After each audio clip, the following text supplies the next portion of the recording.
Wordt gesponsord door Compaq.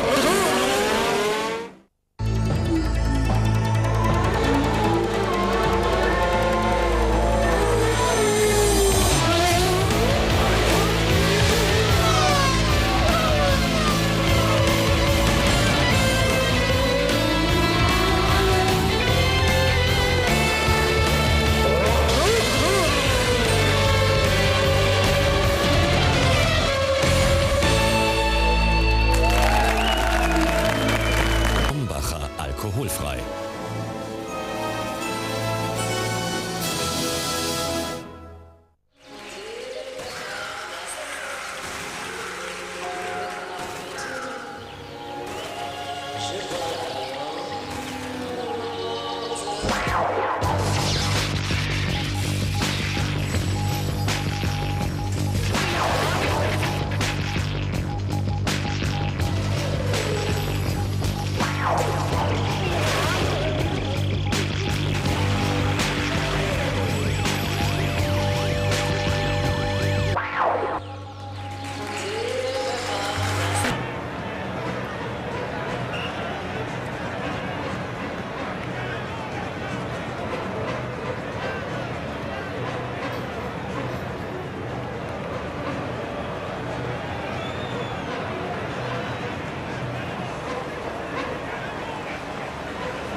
Okay, I'm doing it now.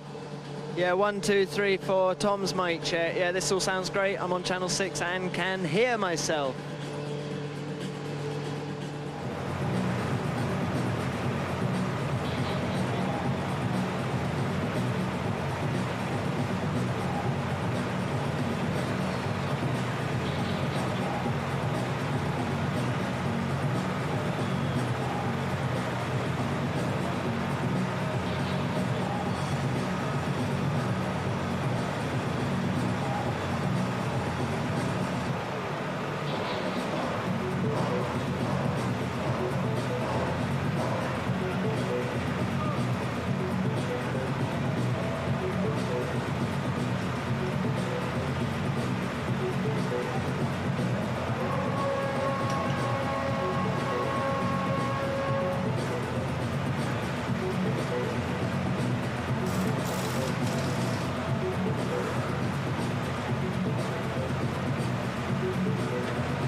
Grande-Bretagne, deuxième drapeau présenté avec là encore 4 pilotes, David Coulthard d'abord sur la Mercedes, qui s'avancera tout à l'heure en première ligne de la grille de départ. Johnny Lambert également sur la gloire. Eddie Irvine, son équipier, et puis le tout jeune et toujours Jason Button de la grille de Williams. And the next flag that you'll see is that of Brazil, with 3 drivers on the grid. Rubens Barrichello, of course, driving for Ferrari. And then we also have Pedro Diniz driving for Sauber. And Ricardo Zonta driving for BAR. A nationality, of course, which has produced for us many world champions, Nelson Piquet, Ayrton Senna, Emerson Fittipaldi, who have all combined to make Brazil the second most successful country in the history of the World Championship when it comes to World Championship titles. Le drapeau brésilien maintenant présenté avec une source de ring, avec 3 pilotes présents ce week-end. J'ai entendu Rubens Barrichello, le brésilien de la Scuderia Ferrari, Pedro Diniz, le pilote sur la place, Ricardo Zonta, le pilote de la barre Honda. The fourth flag that you'll see is that of Finland.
Michael and David at the head of the grid for the French Grand Prix.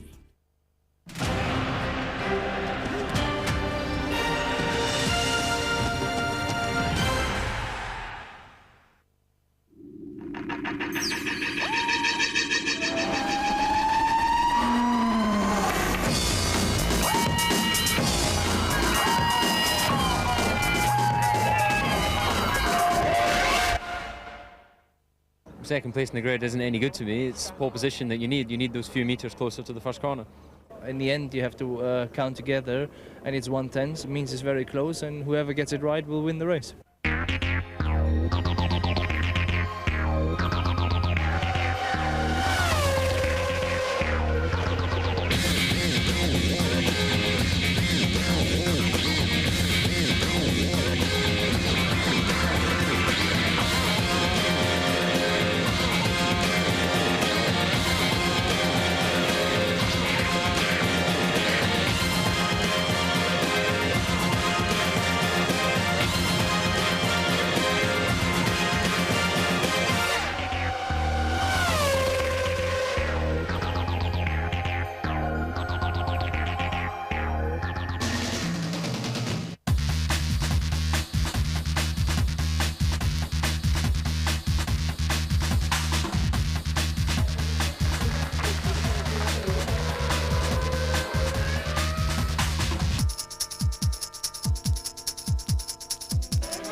It's race day at rural Manicourt in central France. The forecasters promised us storms and high winds. At the moment, we are set fair for the French Grand Prix. Hello there, welcome to the ITV studio. Looks beautiful around us at the moment, doesn't it? 27 degrees the air temperature, the track a sizzling 38 degrees, but things do change very quickly in these parts. On a big day for French sport, absolutely delighted to welcome Olivier Panis alongside Tony Jardine. Now, Olivier, first 3 years of our coverage, we saw you racing, not this year though. Just explain what you've been doing this year. Yeah, it's quite, for me it's very important here because now I work for McLaren for the third driver. It's quite, I know the decision is not really easy, but I'm really happy to work for McLaren Mercedes from test driver. For me, it's a good opportunity to drive the best car, then I work with the best team, and I work also with the two best drivers. I'm really, really happy. I know sometimes it's quite difficult when I don't make the race, and particularly here, but I'm sure for next year it's quite going well, seriously. Okay, well here you are testing around here, and in testing last week I saw you finished third quickest. David Coulthard keeping an eye on you there, ahead of somebody called Michael Schumacher. That's not too bad, is it? Yeah, no, it's quite very good. Seriously, I'm very happy. We make very, very good job last test to prepare this Grand Prix with David and Mika. We have very good relationship. And yeah, I'm very quick here. I know very well this circuit, but seriously. But no, really, I'm very, very happy this job this year, seriously. Excellent. Tony, let's just take a look at the qualifying session, shall we? This fella might have beaten Michael Schumacher in testing last week, but when it came to qualifying, Schumacher on pole again. 2 stars, David Coulthard and Michael Schumacher. An incredible performance from Schumacher. And we talked about the cricket bat theory yesterday. This is what he does to his teammates.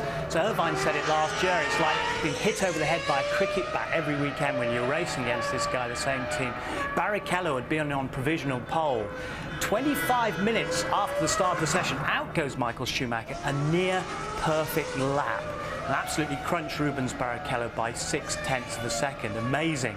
And David Coulthard was to come back from that a little later on, but great performance from the Red Baron there. We thought David Coulthard could have got pole here, but he had miserable luck, and he actually had to go round in the spare, in Mika Häkkinen's spare. He had to take to Mika's spare. Now, if this had happened, let's say 5, 6 races ago, or even last year, he could have dropped back 2 rows, 3 rows, or whatever. But this is a different David Coulthard, a steely David Coulthard. And as you say, he had 2 runs in Mika Häkkinen's spare car. There was a fuel pump failure in his car. He goes out in his car, he ran deep, he had a little spin down at Adelaide, but he's running out of time now. He's against the clock, he knows he must get in, a good practice effort, but he's already put it on the front row with the T car, which is an amazing performance. Now when he goes out in his 4th run, he gets to within 1/10 of a second, just there past the checkered flag to confirm the front row alongside Michael Schumacher. I think that's an absolutely sensational effort. He had very little track time. Olivier knows how bad that can be. That's the first time that David has ever been on the front row here in France. But how about Mika Häkkinen? I mean, for so long we've regarded him as Senna-like almost in qualifying, always putting it on pole, but not recently. I think there is a great attitude difference between the two drivers, and Mika Häkkinen says he's a little bit more relaxed this year. He said maybe that's not such a good thing. This time last year he said I was feeling very tense indeed. He's dropped off a little bit, but he's saying that he was still not happy with the car, and Ron Dennis said afterwards that he couldn't get the right setup with the car. I don't know what Olivier. What do you feel about the world champion Mika Häkkinen? Why has his game dropped recently?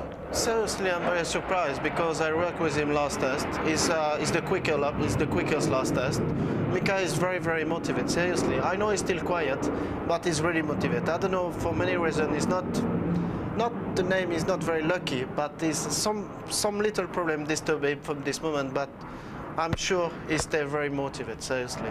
You don't think he's lost his appetite for Grand Prix racing at all? No. I think so for him, he's very big appetite, and he's ready to the fighting with David and Michael, I'm sure. Seriously. Right, okay. Well, if you can make yourself heard above the jet going by outside... Well, his team is one of the French Mirage. The French Mirage 2000, isn't it? I'm sorry.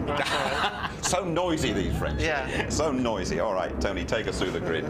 Yeah, well, Michael Schumacher there with his third consecutive pole position, 27th, his record now. David Coulthard, he doesn't need to stall today, no mistakes from him. Barrichello just pipped Häkkinen 0.003 of a second, a great job from him. Ralph back in the frame there, very pleased. Eddie Irvine says that Jaguar very focused this weekend. Villeneuve benefiting from revised aerodynamics. Frentzen and Trulli missing their slots, but Button in the top 10, and he needs a good result today. He's back on track.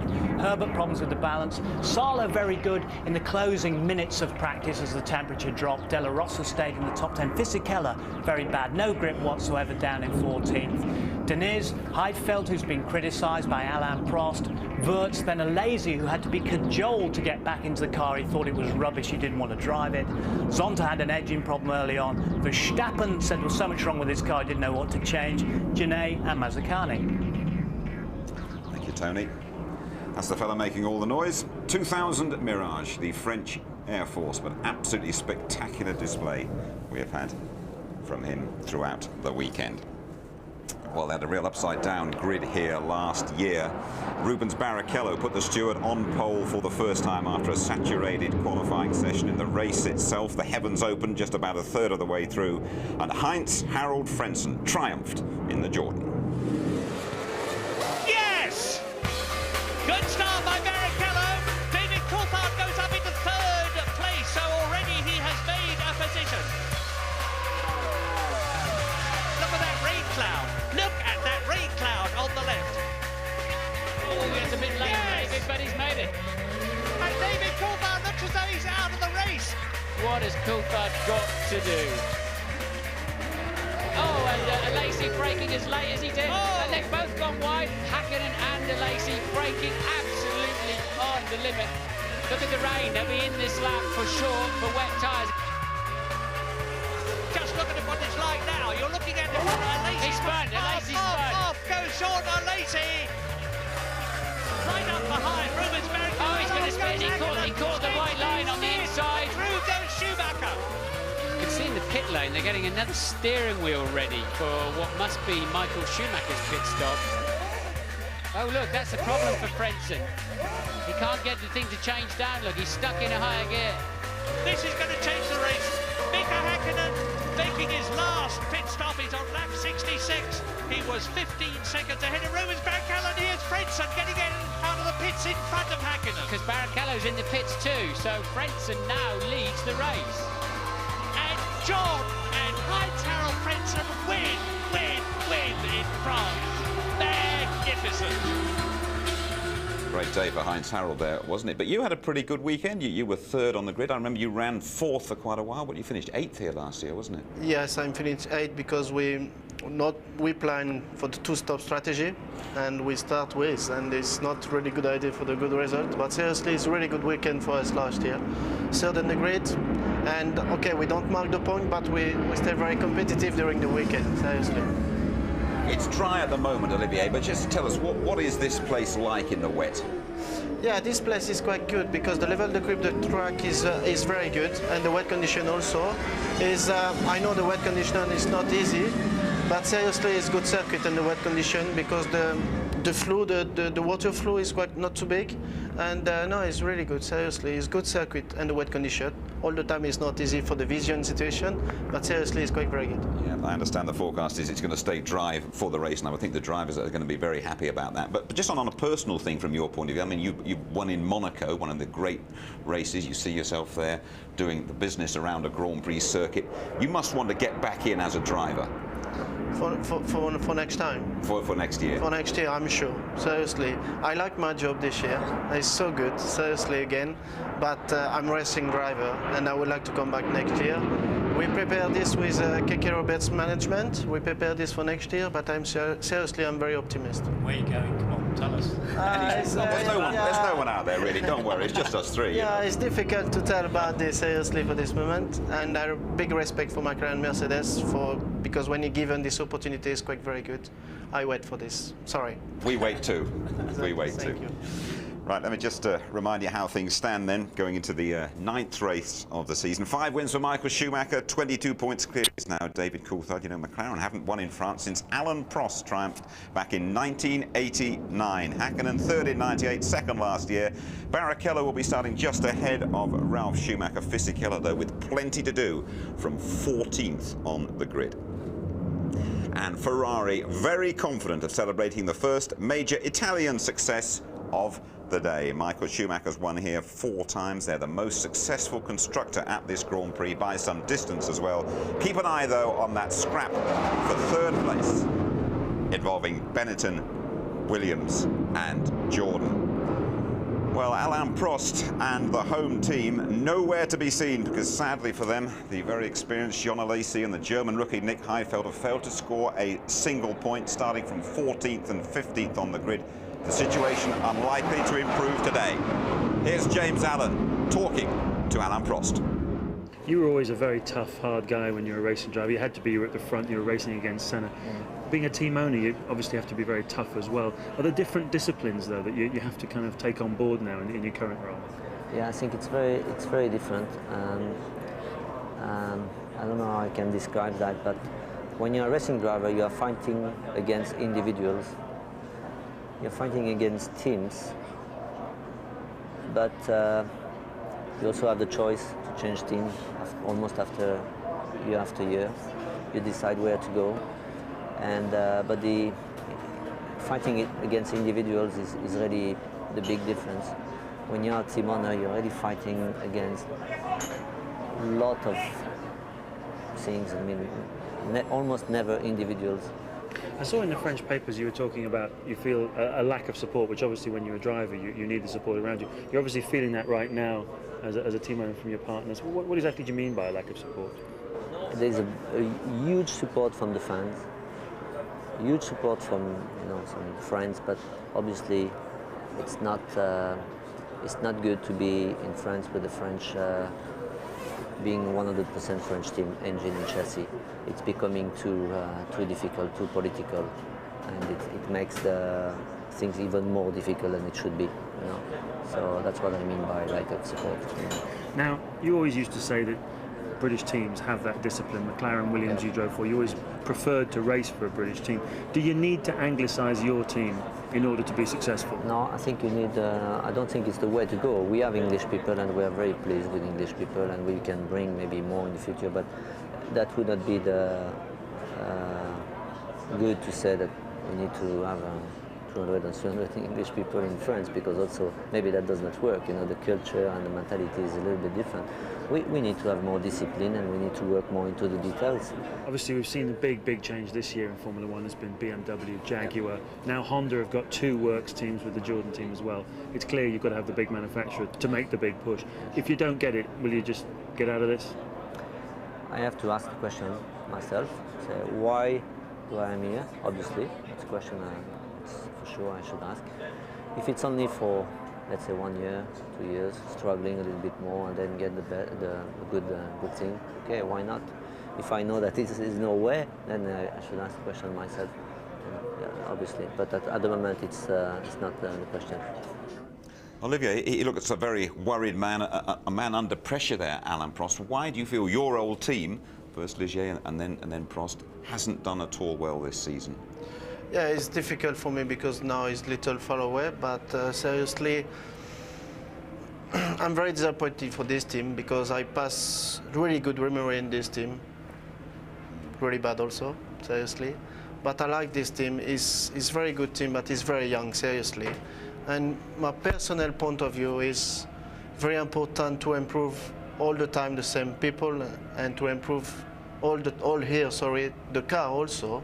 But I think so the team, they don't have some experience to try the new car all here, seriously, because it's quite very young. And after that, the political problem with Peugeot, I don't know exactly why. I don't understand very well. But for me, Peugeot make a good job also. It's difficult to tell about this, seriously. Tony, a quick sum from you, why Prost aren't delivering? Well, they need a vision. They need the long-term plan, which Alain is working on. But it's really, there is just something missing. Also, he has to make more of the transition from the driver to the team management, He hasn't made that transition and fully unlocked the door yet. Okay, well, that Prost and the rest facing 72 laps of the 2.6 mile Manicourt circuit. Super smooth, very narrow as well. Here's Martin Brundle to talk you around with a fella who's put his Jaguar on the third row of the grid. Let's join Irvine in the Jaguar for one of his qualifying laps. Calmly through the last corner, you've cut the timing being now and bring the car over to the right-hand side for the short pit straight. There's a wall, be careful on the right. Now sweep through Grand the curb at 170 miles an hour. Still accelerating into Estoril. Come down 3 gears.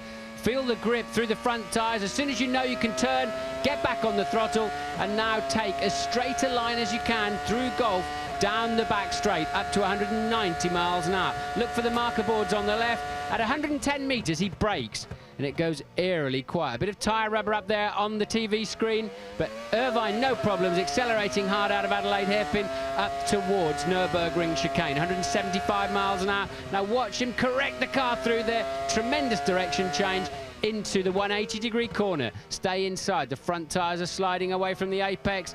No problem for maximum throttle through this little right-hander. You're on your way to 175 miles an hour and the Imola chicane, but it's blind. You'll never be doing less than 130 through here.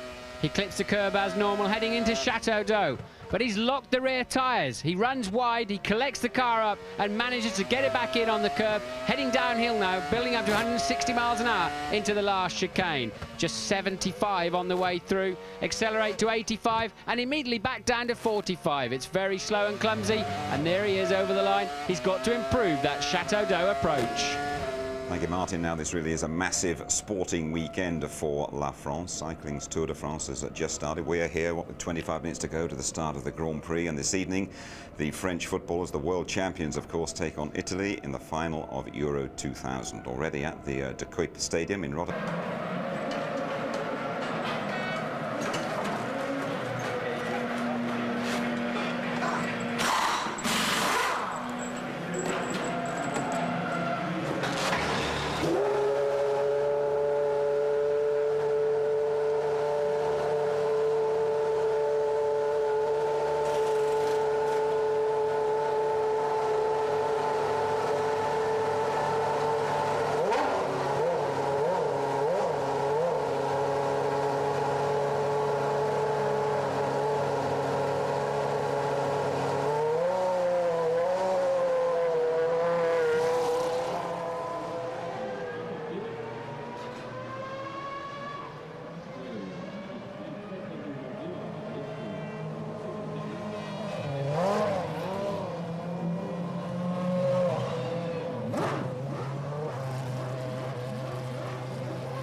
Jean Alesi, you had engine problems yesterday in qualifying.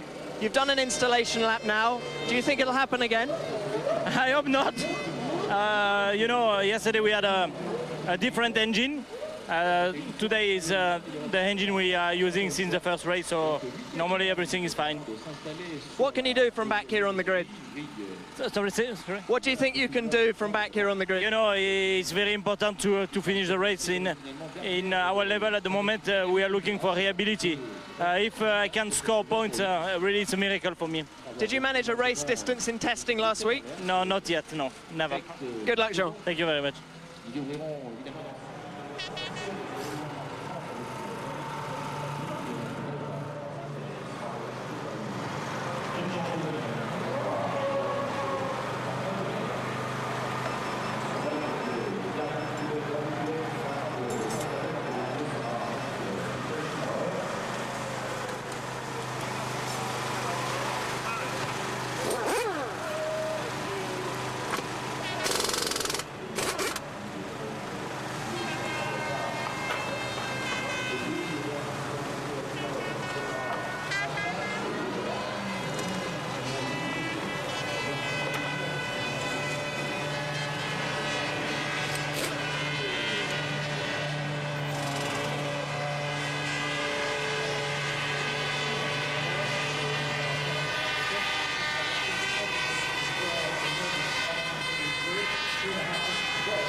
Otherwise they have to start from the pit lane. So we're pretty much ready. Still another 50 minutes, however, of course, to go before we actually begin the start procedure. During that time, we also have the French national anthem, a new version of it, I'm told, sung by a young singer.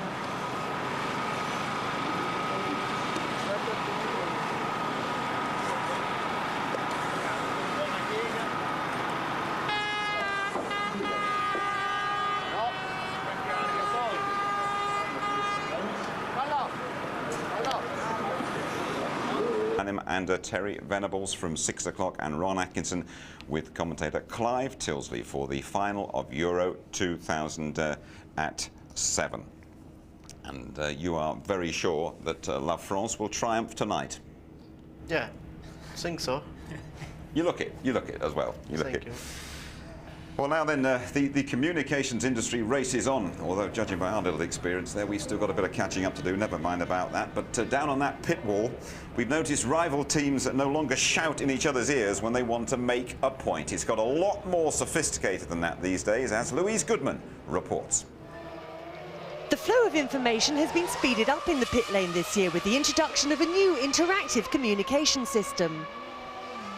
The email system that allows every team to speak and to send information between us and also to speak directly with the race control and with the technical information system. So basically, if I need to speak with Charlie White, this is our race director, it's quite easy to do it because I go into the system, race director.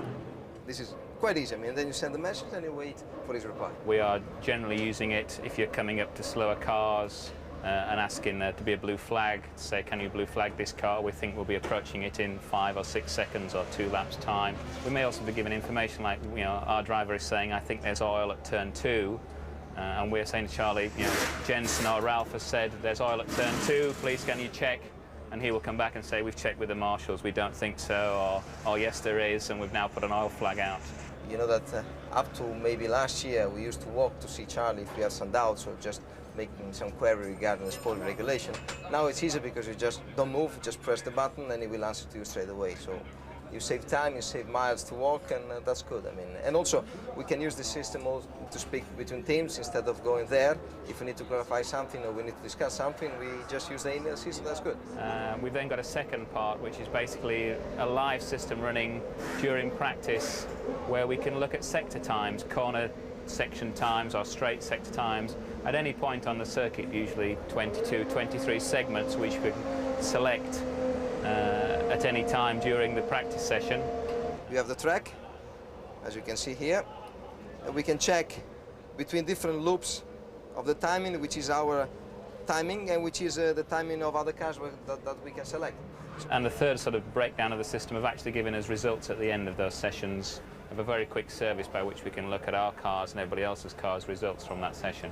Before this weekend, the results were distributed on paper, 11,000 sheets of paper, but now all that data is available at the touch of a button. Now we have our own technical whiz kids. We're launching a mobile messaging service on the ITV F1 website. You can keep in touch with everything that happens on a Grand Prix weekend through your mobile phone. And full details on the website www.itv-f1.com. OK, coming to you now loud and clear. It's Kevin Piper with the latest news, including the very latest on the future of the British Grand Prix. And when the fifth one goes out, Silverstone will be go! And possibly gone, of course. The threat to Silverstone as the home of the British Grand Prix remains. A move to Brands Hatch looming in 2002. But the leading British teams have joined the fight to keep the race at Silverstone, claiming Brands just isn't suitable.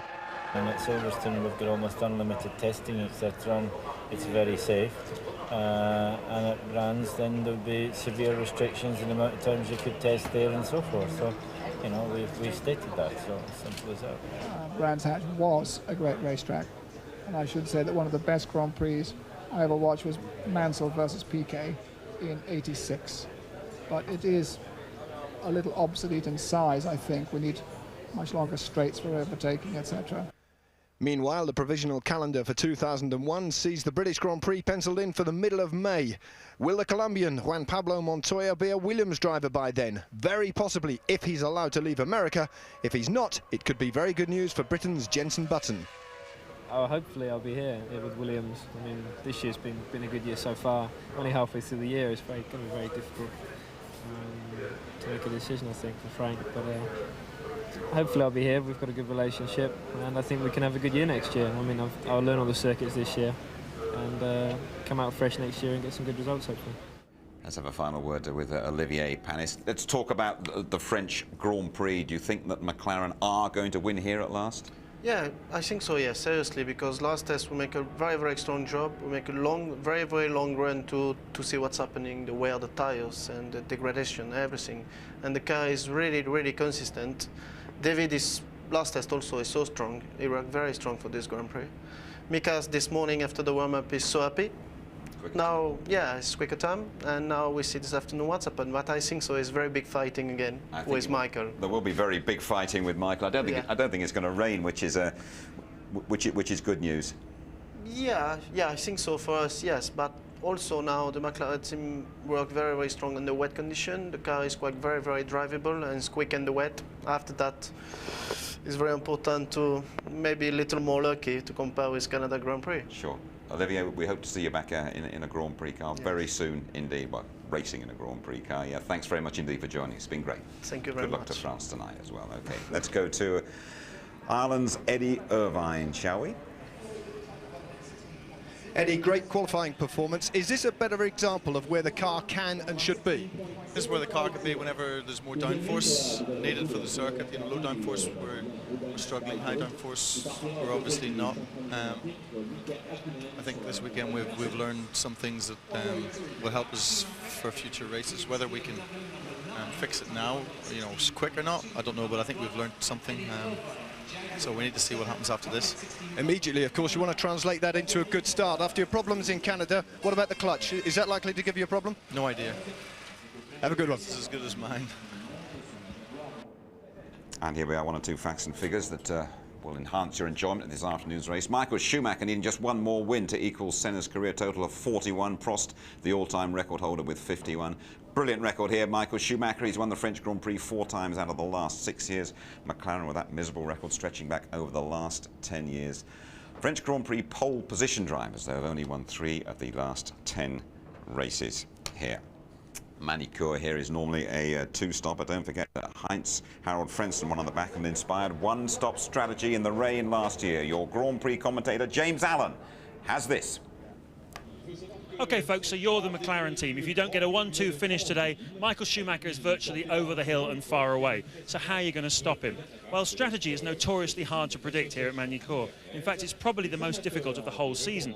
It's a two-stop race, but how long the 3 stints should be, that's very hard to tell. The track is very hard on the tyres, and you have to monitor that throughout the course of the whole race. The race we won and lost at the end of the second stint, going into the second pit stops, so watch out for that. One ace that Michael Schumacher has up his sleeve, he's the only driver who's kept 3 new sets of tyres. Thank you, James. Well, those Benetton and Alexander Wurz, I mean, he's had a tough season, and he's got a lot to do, Tony. They've both got a lot to do. Fisichella's down in 14th place. Flavio Briatore, the boss of the Benetton team, said, I thought it'd be bad, but I didn't think our performance would be that bad at this circuit. And there's Villeneuve. He's benefited from the new aerodynamics, going a lot better in 7th place on the grid. They're a bit happier. They're not happy, of course, because Jordan have got the same engines as them for next year. And so say all of us. What's the rarest item, do you think, in Formula One? Here is my suggestion. It is a sick note from Murray. He hasn't missed a racing assignment since the black and white days when Clem Attlee was Prime Minister back in 1949. Young Tony Jardine developing his sweet tooth thanks to the end of post-war rationing. Prince Charles, aged 8 months, was already very much in the public eye. Wind the clock forward now to last weekend's Festival of Speed at Goodwood. Murray in the leathers on his dad's Rudge. Since then, he dislocated his hip. The physio who told him he couldn't travel here must be a very forceful personality, and Murray assures us he will be back in Austria in a couple of weeks' time, and we will be talking to him after the race. Young Ralph Schumacher is going to be James Allen, though, alongside Martin Brundle for the French Grand Prix.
Good to see Bernie Eccleston having a word with Alain Prost on the grid there, and Gerhard Berger, all sorts of personalities on the grid as ever at this French Grand Prix, and great to see great big full grandstands everywhere. Fantastic. What a huge crowd here today. I hope you're not getting too hot in that sun. Remember, as the Aussies would say, to keep taking the liquids but not necessarily amber fluids. Ron Dennis, on the eve of this race, you re-signed David Coulthard for 2001. What was the reasoning behind doing it so early in the season? Well, he's doing a great job. He's improved dramatically from last year, more focused. and there's just no logic to changing our driver lineup. They're both exceptionally good, and we think that in demonstrating commitment to both of them, that they'll even get a bit more out of themselves for the balance of the season, so it was the right thing to do. From a management point of view, is it difficult to keep them motivated when they've been together for so long? No. They're, you know, drivers are very insular in their objectives. They're very focused individuals. Of course, they worry about the performance of their teammate because it's a direct reflection on their own ability, but it's not a demotivator to have a quick teammate. It's a motivating force because, of course, you can't complain about the performance of the car or engine if your teammate's quicker. So having two quick drivers normally tends to raise the game of the whole team. Okay, thanks, Ron. Really good luck today. Thank you. It's certainly Friday with this hot.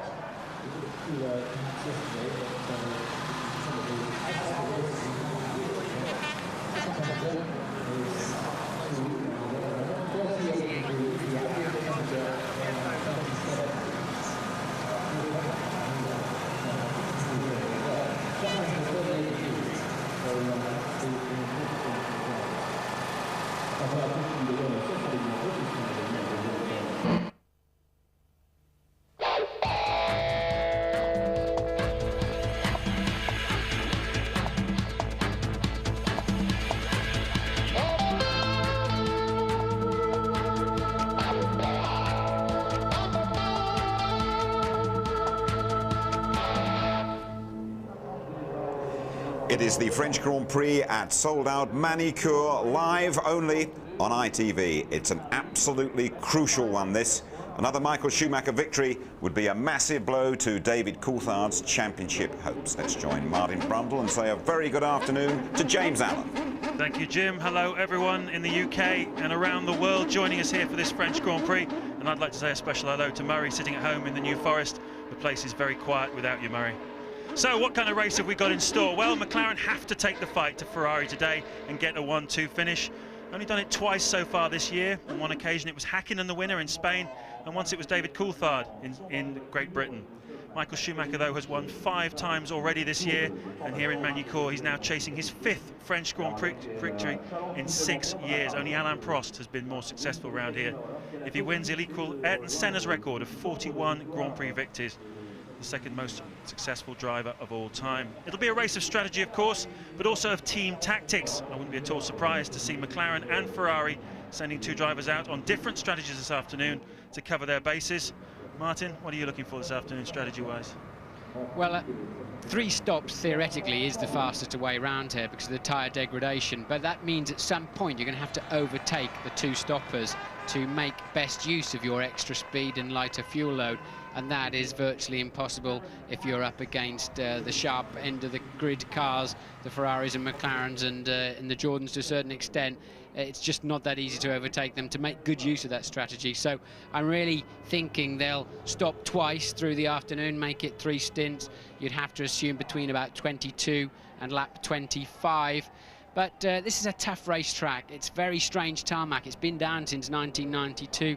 It is billiard table smooth, an amazing surface, but it just gives up so much grip as the temperature rises, and it's up at 38 degrees already. So let's take a look at the starting grid then. Michael Schumacher, his 3rd consecutive pole position, looking very strong for Ferrari. David Coulthard starting alongside him, and into that first corner it's going to be very interesting. Wouldn't be at all surprised to see Coulthard get the drop on him. He's traditionally been a better starter than Michael Schumacher. Looking at row 2 there, Barrichello and Häkkinen again down in 4th place, Martin, and somehow that qualifying pace of Häkkinen just seems to have evaporated. It's 5 races now since he's been on pole position. Yes, he's lost the edge, hasn't he, somewhere? He just can't hook that final fling up to get the car up onto the front row. It's Coulthard's that started doing that now. Häkkinen had the fastest car in the warm-up this morning, but he somehow got to clear Barrichello into that very, very short run to the first left-hander. You saw the 2 Jaguars well up there. Johnny Herbert in 11th place, and well, his teammate Eddie Irvine is in 6th place. A terrific effort by Irvine. We should also mention Ralf Schumacher in 5th place the fastest of the two Williams. He was genuinely surprised by that lap and genuinely surprised to be so far up the grid. Another man well up the grid is Jacques Villeneuve in the British American Racing Honda in 7th place, and of course Jenson Button in 10th. Now, we were looking at this grid earlier, Martin, saying there are not a lot of people behind Button on this grid who shouldn't be there, and that's not a great thing to be able to say. No, Jenson, I think, has done a reasonable job, as you're just looking at the tail end of the grid there on your TV. Jenson's had a reasonable weekend to be in the top 10, but that Williams BMW is a fast car, and Ralph's proved that up there in 5th, a full 3/4 of a second faster than Jenson. And if he wants to keep that drive and keep out Montoya and co, if Montoya becomes available, then he's got to be pushing even harder than that. That saga seems to have been going on for such a long time, though. The Montoya will he, won't he, is Jenson in, is Jenson out saga. Why does it take so long? Well, because it's complicated. It's never a simple issue, and I think Frank is in a difficult but enviable position in a way, that he's got 3 young chargers to choose from, and he's got to perm 2 of them. You're on board there with Barrichello's overhead camera. He snatched 3rd position on the grid in the dying moments of qualifying, and then Häkkinen came back at him a few seconds down the track and missed out by just 0.003 of a second. So Häkkinen stayed 4th, Barrichello 3rd, and Coulthard had nothing but trouble. The car blowing up, oil tank bursting. He was in Häkkinen's spare car from time to time, and he got within a 10th of Michael, but couldn't quite make it happen. There you see Michael Schumacher and Barrichello, and I'd imagine everybody will be on absolutely brand spanking new tyres. But of all of those people you saw as they took you through the grid, there's only 2 of them down there, James, that have ever won this race. That's Michael Schumacher and Heinz-Harald Frentzen. Very big plume of smoke from the back of Schumacher, laying some big rubber trails there on the spot where he'll need the maximum traction off the start. And here we go through the Grand Courbe and down to Estoril on the parade lap. Yes, but they like to get some rubber down. It's their one chance off of their grid slot where they're going to return to at the end of this formation lap, and this counts as 1 lap of the Grand Prix. So that's their one and only chance to clean up their grid slot and lay a little bit of rubber down. So we'll remind you the track temperature today, 39 degrees, pretty hot, certainly around the temperature it was yesterday for qualifying. The air temperature, 27 degrees. It's been very hot, very close and very humid throughout the weekend, and we hear there's rain forecast for later on, but we believe it will be after the end of the race. We're going to keep an eye on the rain clouds for you, because obviously when it starts to rain, this racetrack particularly, you get a very, very thrilling climax to a race. We've seen it many times before, and well, who knows today, it could well rain later on. Yes, just after qualifying finish yesterday, we had a cloudburst virtually, and I was woken up at 4 o'clock this morning. It was raining so hard on the windows of the hotel. So when it rains, as James said, it absolutely tips down. This Magny-Cours track, been the home of the French Grand Prix since 1991, just over 2.5 miles long. There's only 5 principal corners here, of which 2 are hairpins and 2 very fast chicanes. Not a track really, Martin, which challenges the drivers very much, but a difficult track for the teams to read and for the drivers to read tactically and strategically. The problem here is that there's a very, very long corner in Estoril. Turn 3 is the number they give it, and it really does punish the tyres. The long corners, you get a huge heat build-up as the cars accelerate up to 160 miles an hour on the exit of that long corner. Lovely shot as Schumacher brings the pack up close together. Doesn't want to sit on the grid any longer than he has to. We saw he threw away the World Championship in 1998 because of that, just getting overheated. And as the field streams through now and Schumacher makes his way onto the grid, Martin, give us the view from a driver. What's it like now you're making your way onto the grid? Well, this is tense time. You're in the zone, the critical zone here, where you must not make a mistake. You know, if you stall the engine, you're going to be at the back of the grid. You're looking in your mirror, you're thinking they're taking an enormous amount of time to file in line behind me. Your temperatures are rising. You've got to stay very, very calm. Your seatbelts seem a little bit too tight. Your right boot seems a bit too loose. You're moving your visor around, and the light is on. Stay calm, put it in first gear, put it about 12,000 revs, and just steer at those lights. Control the wheel, spin your away, see who's doing what around you. Are you on the attack or are you on the defence? Schumacher leads, Häkkinen, Coulthard and Barrichello are side by side as they go through Grand Courbe and down to Estoril, and Barrichello gets into second place, Coulthard third, Häkkinen having a go at Coulthard as they go out of Estoril corner. Villeneuve is extremely well up as well, and look at the 2 Jordans. Eddie Irvine's a loser there from the looks of things, but Michael Schumacher has the clear advantage as they head down to the hairpin for the first time. Yes, and Coulthard having a look up the inside of Barrichello. That was definitely not in his game plan, and it looks extremely busy in the midfield. They're virtually stationary on the inside of Adelaide Hairpin, but a dream start for Ferrari. And a dream start for Villeneuve, and a dream start for Hightower Frentzen, also in the Jordan. He's well up, and he's even passed Ralf Schumacher in the Williams. So Villeneuve going well, Frentzen going well. Eddie Irvine a bit of a loser there as Schumacher starts to put some clear air between himself and the pursuing pack. Barrichello second, Coulthard third, Hakkinen fourth, Villeneuve fifth. There'll be a big grin on that square jaw of Michael Schumacher's when he looks in his mirrors to see a scarlet Ferrari that's the next car along the racetrack. That is absolutely perfect for him.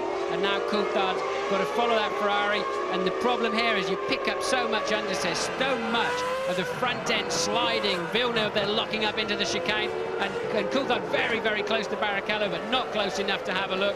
So he needs to make a move very quickly. Coulthard has to get past that Ferrari somehow, but he can't stay close enough through this next section, turn 3, the Estoril corner. Absolutely critical time of a motor race off the start line from a stationary start with tyres which are cooling down. How quick can you do that lap from a stationary start? How big a gap can you build up in the opening lap, 2 laps? Michael Schumacher, an absolute master at it. Mika Hakkinen in recent years has been too, but right now he's languishing in 4th place as Coulthard comes very close up onto Rubens Barrichello into the hairpin. I remember in this race last year, albeit in the rain, Barrichello was leading for much of the race, but he was extremely cautious under braking for Adelaide Hairpin, and it does seem if Coulthard can get anywhere near the gearbox of that Ferrari, he should be able to brake a little bit later. Schumacher leads, Barrichello second, Coulthard third, then it's Mika Hakkinen in 4th place.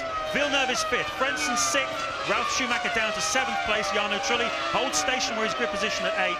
Mika Salo, a terrific start for him up in 9th place. Irvine has gone from 6th down to 10th. Jenson Button's dropped a place down to 11th. Johnny Herbert's dropped a place down to 12th. Then it's De La Rosa, Heidfeld and Lacey going well in 15th. Fisichella, a bit of a loser at the start as well, in 16th place. Yes, I see on the computer, car 16 has missed the chicane at turn 12. That's near the end of the lap, so he obviously lived for another day. But let's have a look and see who that was. It's down as Pedro Diniz. So not a major player in this race at the moment as Michael Schumacher builds a 1.8-second lead over his teammate Barrichello. Coulthard a further 6/10 down the road.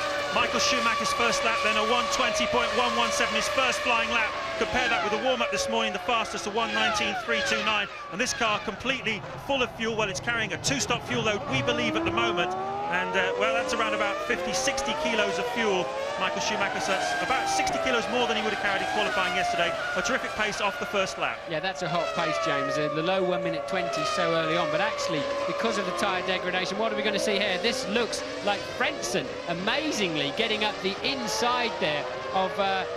or actually, no, it's Trulli. He's coming back past again. Ralf Schumacher having a re-go at him coming out of that last corner. So let's see how that... Ralf Schumacher is now actually down in 8th, so he didn't make it on the way into that first corner. Trulli did get past. We didn't see the end of that move, finally. Yes, a very bold move into Lycée by Jarno Trulli. Not traditionally a place where you make overtaking manoeuvres unless you're... It's the home of the desperate, really, isn't it, Martin, that corner? Normally, but it was a very clean pass from what I saw of it. We actually only saw a replay there. I'd like to see that again, hopefully, if the French director will play that back in. But... Trulli really quite brave there, but it still seems, despite what the computer says, it still seems as if Trulli is still now back behind Ralf Schumacher. Yes, he is. He's back down in 8th place, so Ralf Schumacher has repassed him. Yes, unseen by us, Ralf Schumacher in the Williams has got past Jarno Trulli in the Jordan, and Trulli trailing his teammate Frentzen up in 6th place. And look at this, Michael Schumacher, full 7/10 of a second faster than Barrichello on that last lap. And that's a major problem for Coulthard. He can see his main championship rival just waltzing away down the road, already 2.5 seconds ahead. What do you do if you're the McLaren team boss, Ron? As you look at this, do you feel powerless? Do you think, how am I going to switch the order around? So many races, Michael's won 5 races this year, but so many times we've seen this, that Ferrari have got a good start, they've consolidated, controlled the pace at the beginning of the race. The McLaren seem to have been comfortable just sitting behind them, just biding their time, but at the end of the day, they've not been able to deliver the pace when it's mattered later on in the race. So today, they've got to try and find that little bits of something special. Yes, there's nothing they can do yet. Until they're somewhere near a fuel stop window, they can't adjust this race. It's all in the hands of the driver, really. Coulthard's just got to stay as close as he can, as close as the aerodynamics will allow, and pick up from any mistakes Barrichello might make, or wait until they get to near some traffic, to lap some traffic. Michael again now 0.8 of a second faster on the lap they've just completed. And there is Ralf Schumacher in a Jordan sandwich. A tremendous opening sequence from Michael Schumacher as he opens up a 3.2-second cushion after just 4 laps. That's 3/4 of a second a lap. He's faster than the pursuing pack. Rubens Barrichello still second. Then it's Coulthard third, Hakkinen fourth, Villeneuve fifth, Frentzen in sixth, Ralf Schumacher seventh, Jarno Trulli demoted to 8th place, Mika Salo going strongly in the Sauber in 9th place, and Eddie Irvine's lost 4 places down in 10th. Jensen holding on, Jensen Button in 11th spot. It's Mika Hakkinen from 4th place making a move. He's just done the fastest first section of the race so far. 3/10 faster than Michael Schumacher as it happens, and Coulthard too looking like he's finding a bit of grip now. The 3rd and 4th place McLaren, so they seem a little bit of a wheel lock up there for Ralf Schumacher. It looks like an engine failure because the aerodynamics suck that smoky air underneath and puts it out the back through the Venturi, but all it is the unloaded front wheel as the weight transfers across the anti-roll bars, just locking up. Early days yet, but the thing to watch out for, folks, is the rear tyres, because they're the ones that go off fastest here around this Magny-Cours circuit. It may be billiard table smooth, but the tyre wear is particularly high, particularly when it's been raining, as it was this morning. It washes the rubber off the track, makes it green, and after a while, the rear tyres start to fade away. You'll see the cars sliding around a bit under braking. You'll see them struggling to get grip out of corners as Ralf Schumacher has another look at Heinz-Sauer Frentzen coming down into Grand Courbe. This is lap 6. And Ralf Schumacher is in a very racy mode today. He's obviously up for it. He qualified 5th, currently lying 7th, and he's looking for more points today from the Williams team. It's been a while since Ralf scored any points. In fact, he hasn't scored for 3 races now. Celebrated his 25th birthday this weekend. Says his leg injury that he sustained at Monaco is pretty much behind him now, and Ralf is on a charge. Yes, another thing I'd like to see is you watch Ralf still sandwiched up there is a replay of the start. I thought Coulthard appeared to get away reasonably well. Certainly Michael Schumacher got away extremely well and just covered his bases, moved straight across. Maybe Coulthard had to lift out of it slightly or something because Barrichello sneaked through somehow. We've not seen a replay of that. I hope we do later on. But it does seem like Frentzen now is struggling a little bit. Ralf Schumacher is the faster of those 3 cars there. Yes, and Williams really fighting for their position in the Constructors' Championship as well, because after Giancarlo Fisichella's excellent run to a podium in Canada, Benetton actually overhauled them for 3rd place, the best of the rest, if you like, behind McLaren and Ferrari in the Constructors. So with Benetton not looking very strong today, Fisichella currently lying 15th and Wirtz a rather miserable 20th. It's a good day for Williams to strike back. If they want to get back ahead of the Benetton team, they need to score 3 or 4 points today, and certainly the way Ralph's going at the moment, that's not inconceivable. Coulthard not exactly troubling the mirrors of Barrichello as they head out of Estoril once more through the sweeping right-hander of Golf, and he certainly doesn't appear to get close enough to do any damage and cause any distraction for Rubens Barrichello, but surely Coulthard has the better car under braking. I noticed when I was talking over the onboard laps, they all seem to be braking around 110 metres going in there. Coulthard can get in there at 100 metres. He is very, very good under braking there, but it's no good to him if he can't get nearer to Barrichello. So Schumacher leading from Barrichello, 3.6 seconds now the advantage. Coulthard just over a second behind, then Hakkinen 1.2 down on his teammate. Villeneuve holding in there as well, 9 seconds behind the leader, just 3 seconds shy of the pace of Hakkinen. Frentzen still there, Ralf Schumacher and Jarno Trulli. And Coulthard, well, they seem to me, Martin, to be carrying roughly the same amount of fuel. I have to say that the leaders in this race, they're running a similar sort of pace. Schumacher obviously made a blistering opening account, first 2 or 3 laps. Now the pace seems to have settled, and they seem to be carrying roughly the same sort of fuel load at the moment.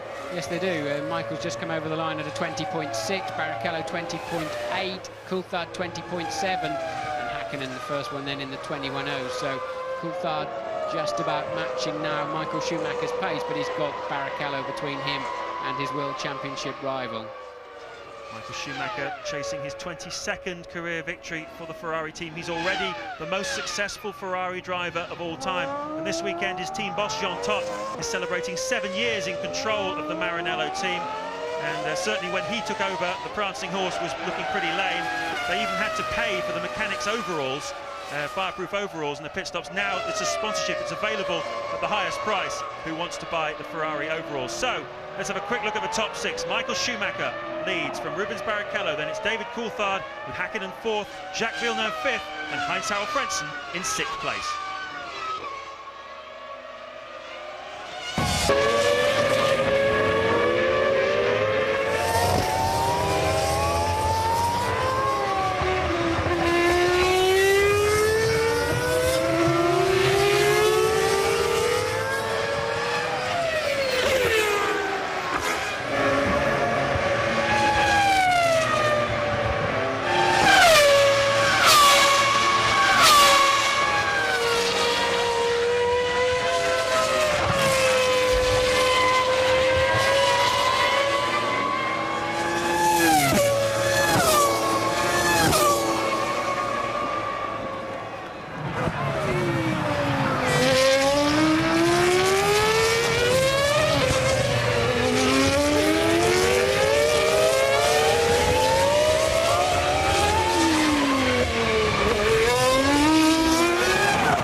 Rubens Barrichello, David Coulthard third, Hakkinen still in fourth place, Jacques Villeneuve fifth, and Heinz-Harald Frentzen is sixth.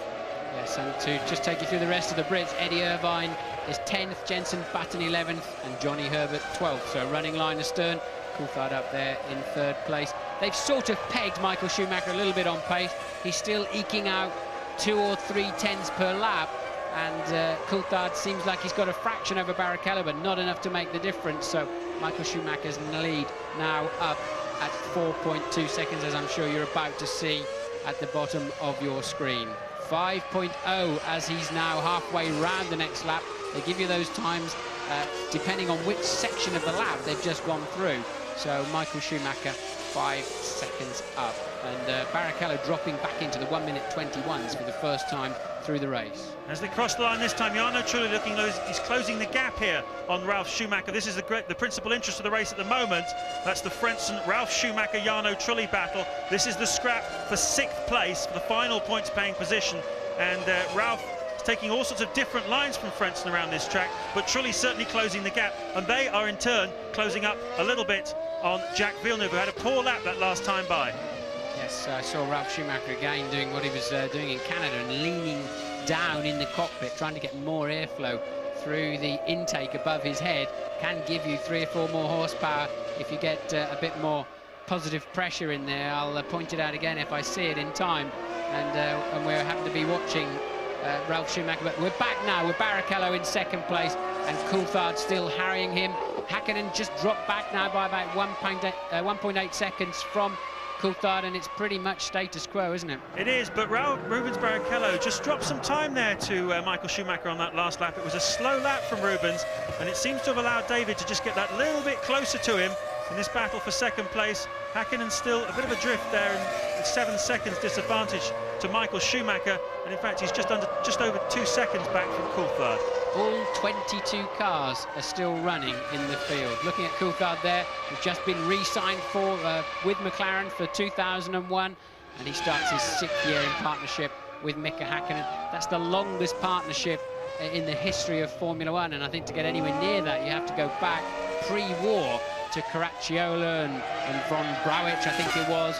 And I think in recent times, relatively recent times, the next longest partnership between 2 drivers in the same team was Jackie Stewart and Francois Sever in the Tyrrell, I'm led to believe. It's a good sign, really, isn't it, Martin? Consistency in a team. If you can keep the same family together, you can move and develop and grow over the years. And certainly the McLaren team spent a long time in the wilderness with changes of engine. I remember when you were there back in '94 with the Peugeot engine, and they shifted around. They had a Fords for a while. And whoa, that looks like one of the Prost that spun. It is indeed. It looks like a Lacey, a little bit hot into the Adelaide hairpin from the looks of things. And he's certainly been passed by Fisichella and Heidfeld and Verstappen, I believe, as well. So lost a little bit of space there, I think. That's Heidfeld and Fisichella, and they're running currently in 14th and 15th place. Let's take a look again, Martin. Oh, right, and it's... Oh, I think that was Heidfeld who tipped a Lacey into a spin, his teammate. Heidfeld came in a little bit too deep in his attempts to pass the Benetton and ran into the back of his teammate. That'll go down well.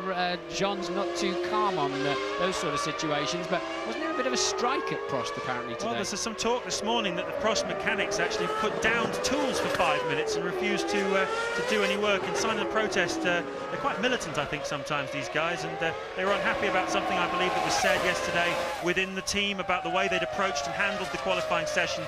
Pretty poor session for the Prost team.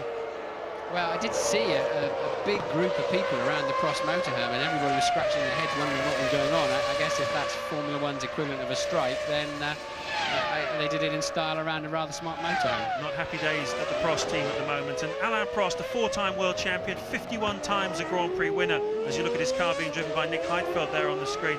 But he just doesn't seem to be able to connect as a team owner. He had everything it took to be a winning Grand Prix driver, but as an owner, he seems to be struggling, Martin. Somehow these successful drivers don't make good bosses. Well, some of them do. Jackie Stewart made a pretty handy Grand Prix boss, but that was some 20-odd years after he'd finished racing, and I think it is a different mentality you need to just look after yourself and win for yourself out there, using your team to do so. It's a different mentality and skills needed than to control 400 or 500 people and get them all together and pointing them in the right direction. So We're back now watching Barrichello and Coulthard about the same distance apart, 0.7 of a second, as they head down to the hairpin. Real cat and mouse stuff here. Real cat and mouse stuff here between Ferrari and McLaren. I believe Louise Goodman is down in the Ferrari garage. I am indeed watching this race from the sharp end. They've had a dream start to this race, that we've seen, but they really need to back it up today. I've just been having a chat with Nigel Stepney, the chief mechanic, about the preparations that Ferrari have made for this race. They've really stepped things up. In the past, the team have paid a heavy penalty because they didn't have a plan B. We saw it with the pit stops in Canada, for example. According to Nigel, they not only have a plan B, they have a plan C here as well. They've tried to second guess every possible eventuality. They've even brought extra people for this event. They know how critical this race is, just as much as McLaren do. Yes, and you're watching a replay there. I think it was Johnny Herbert desperately trying not to run into the back of Irvine, and they're dicing for 11th and 12th place, and it looked like Salo in front of them was having a run to. Jenson Button has passed Mika Salo, and that was the action you saw as they left the hairpin. So Button now up to 9th. Yeah, Button up to 9th. He's made up 2 places in the last 2 laps. Unseen by us on the television, the French director hasn't showed us Jenson's progress, but he really does need a good result here this weekend, Jenson. It's been pretty slim pickings in the last few races. He started out very well, but still only 1 point finished so far this season for him. That's on the screen there. You're seeing the difference. As I said, all 22 cars running. So Michael Schumacher is 52 seconds ahead of Mazzacani, who's last. So it's something like 80 seconds for a lap, so it's not very long before Michael Schumacher will be coming up to lap the tail enders, and still Ralf Schumacher can't get past or away from the Jordans. Now, I've got a question for you, Martin. The last really hot race we had was the Monaco Grand Prix a month ago, and you remember on that day the exhaust system on the Ferrari overheated the rear suspension on that car, causing it to break, and Michael's only mechanical retirement of the year. They'll obviously have taken steps to avoid that happening again, but this heat obviously has an effect, a big effect on the cars, and leads to reliability problems, even though obviously at the moment we don't seem to have had any so far. Yes, I think the ambient temperature within reason doesn't make that much difference. There's several drivers were saying they saw Michael whack the barrier twice in Monaco, and that it wasn't a suspension failure as much as him making a mistake. Who knows? The Ferrari team said they had a cracked exhaust. I don't think it's really anything to do with the ambient temperature at all, James. It's running so hot in that car. The brakes are 700 to 800 degrees, the tyres are 100 degrees. Even the fuel in the tank behind the drivers gets up to about 50 degrees centigrade. The engines are running 110, 115. Some of these latest engines, I think, run significantly hotter than that, so they can have smaller radiators, less drag, less water in the system, so a little bit of ambient doesn't make such a big difference. All right then, Martin, you're Ralf Schumacher in this situation. You're chasing down Heinz-Harald Frentzen for a points-paying position for 6th place. You've been looking at him for lap after lap after lap. You just can't find a way by. What are you thinking? You're thinking, I've got to sit here and maximise the opportunities as they come to me. I don't have enough speed to pass him, but what he mustn't do is run into him, of course. But he's got to stay close enough if he can force him, Frentzen, into making any kind of error, but he won't do from that far back. It's too much of a comfort zone that he's giving Frentzen there. Been very impressed with that Williams BMW this year. The chassis, a tremendous improvement on last year's Williams, which was driven very spiritedly by Ralf Schumacher, but Zanardi really failed in the car, and they certainly made big improvements on that this year. Michael Schumacher still leading this race. He goes through with a gap now of 5.7 seconds over his teammate Rubens Barrichello, and David Coulthard staying in touch, Mika Häkkinen also staying in touch. 8 seconds now Häkkinen is behind Schumacher. And look at this, Jenson Button in 9th place. He's not on your screen, but now he's passed Salo and got some clear air in front of him. He is just about lapping on the same pace as Schumacher and co at the front of the field. So Jenson Button has certainly got, he's catching the people in front of him over a second a lap, so we can look forward to a bit of action there. Probably just 4 or 5 laps away as Button cruises up behind Trulli, who you've seen stuck behind Ralf Schumacher. And in contrast, you have to say the Jaguars do seem to be going backwards. They started Eddie Irvine 6th on the grid, currently running in 11th place and lapping in the 1:23.7s, in contrast to Michael Schumacher, who's doing 20.7s, and Button in the low 21. So the Jaguars once again flattering to deceive in qualifying, well up the grid into the top 10. but seem to be sliding back a little bit in the race. But Kevin Piper has news for us about the Prost team. Yes, and the Prost crew are getting ready as we speak to bring in Jean Alesi, but their spin on what happened out there on the track is slightly different to what the pictures suggested. They are blaming Giancarlo Fisichella for coming together with Jean Alesi, so whether that's a sign of things to come tonight in Euro 2000, a bit of a showdown with the French, who can tell, but Alesi, I think it's fair to say, about to come in. Well, maybe I need my eyes testing, but I don't think so. It looked very much like one Prost connecting to another to me.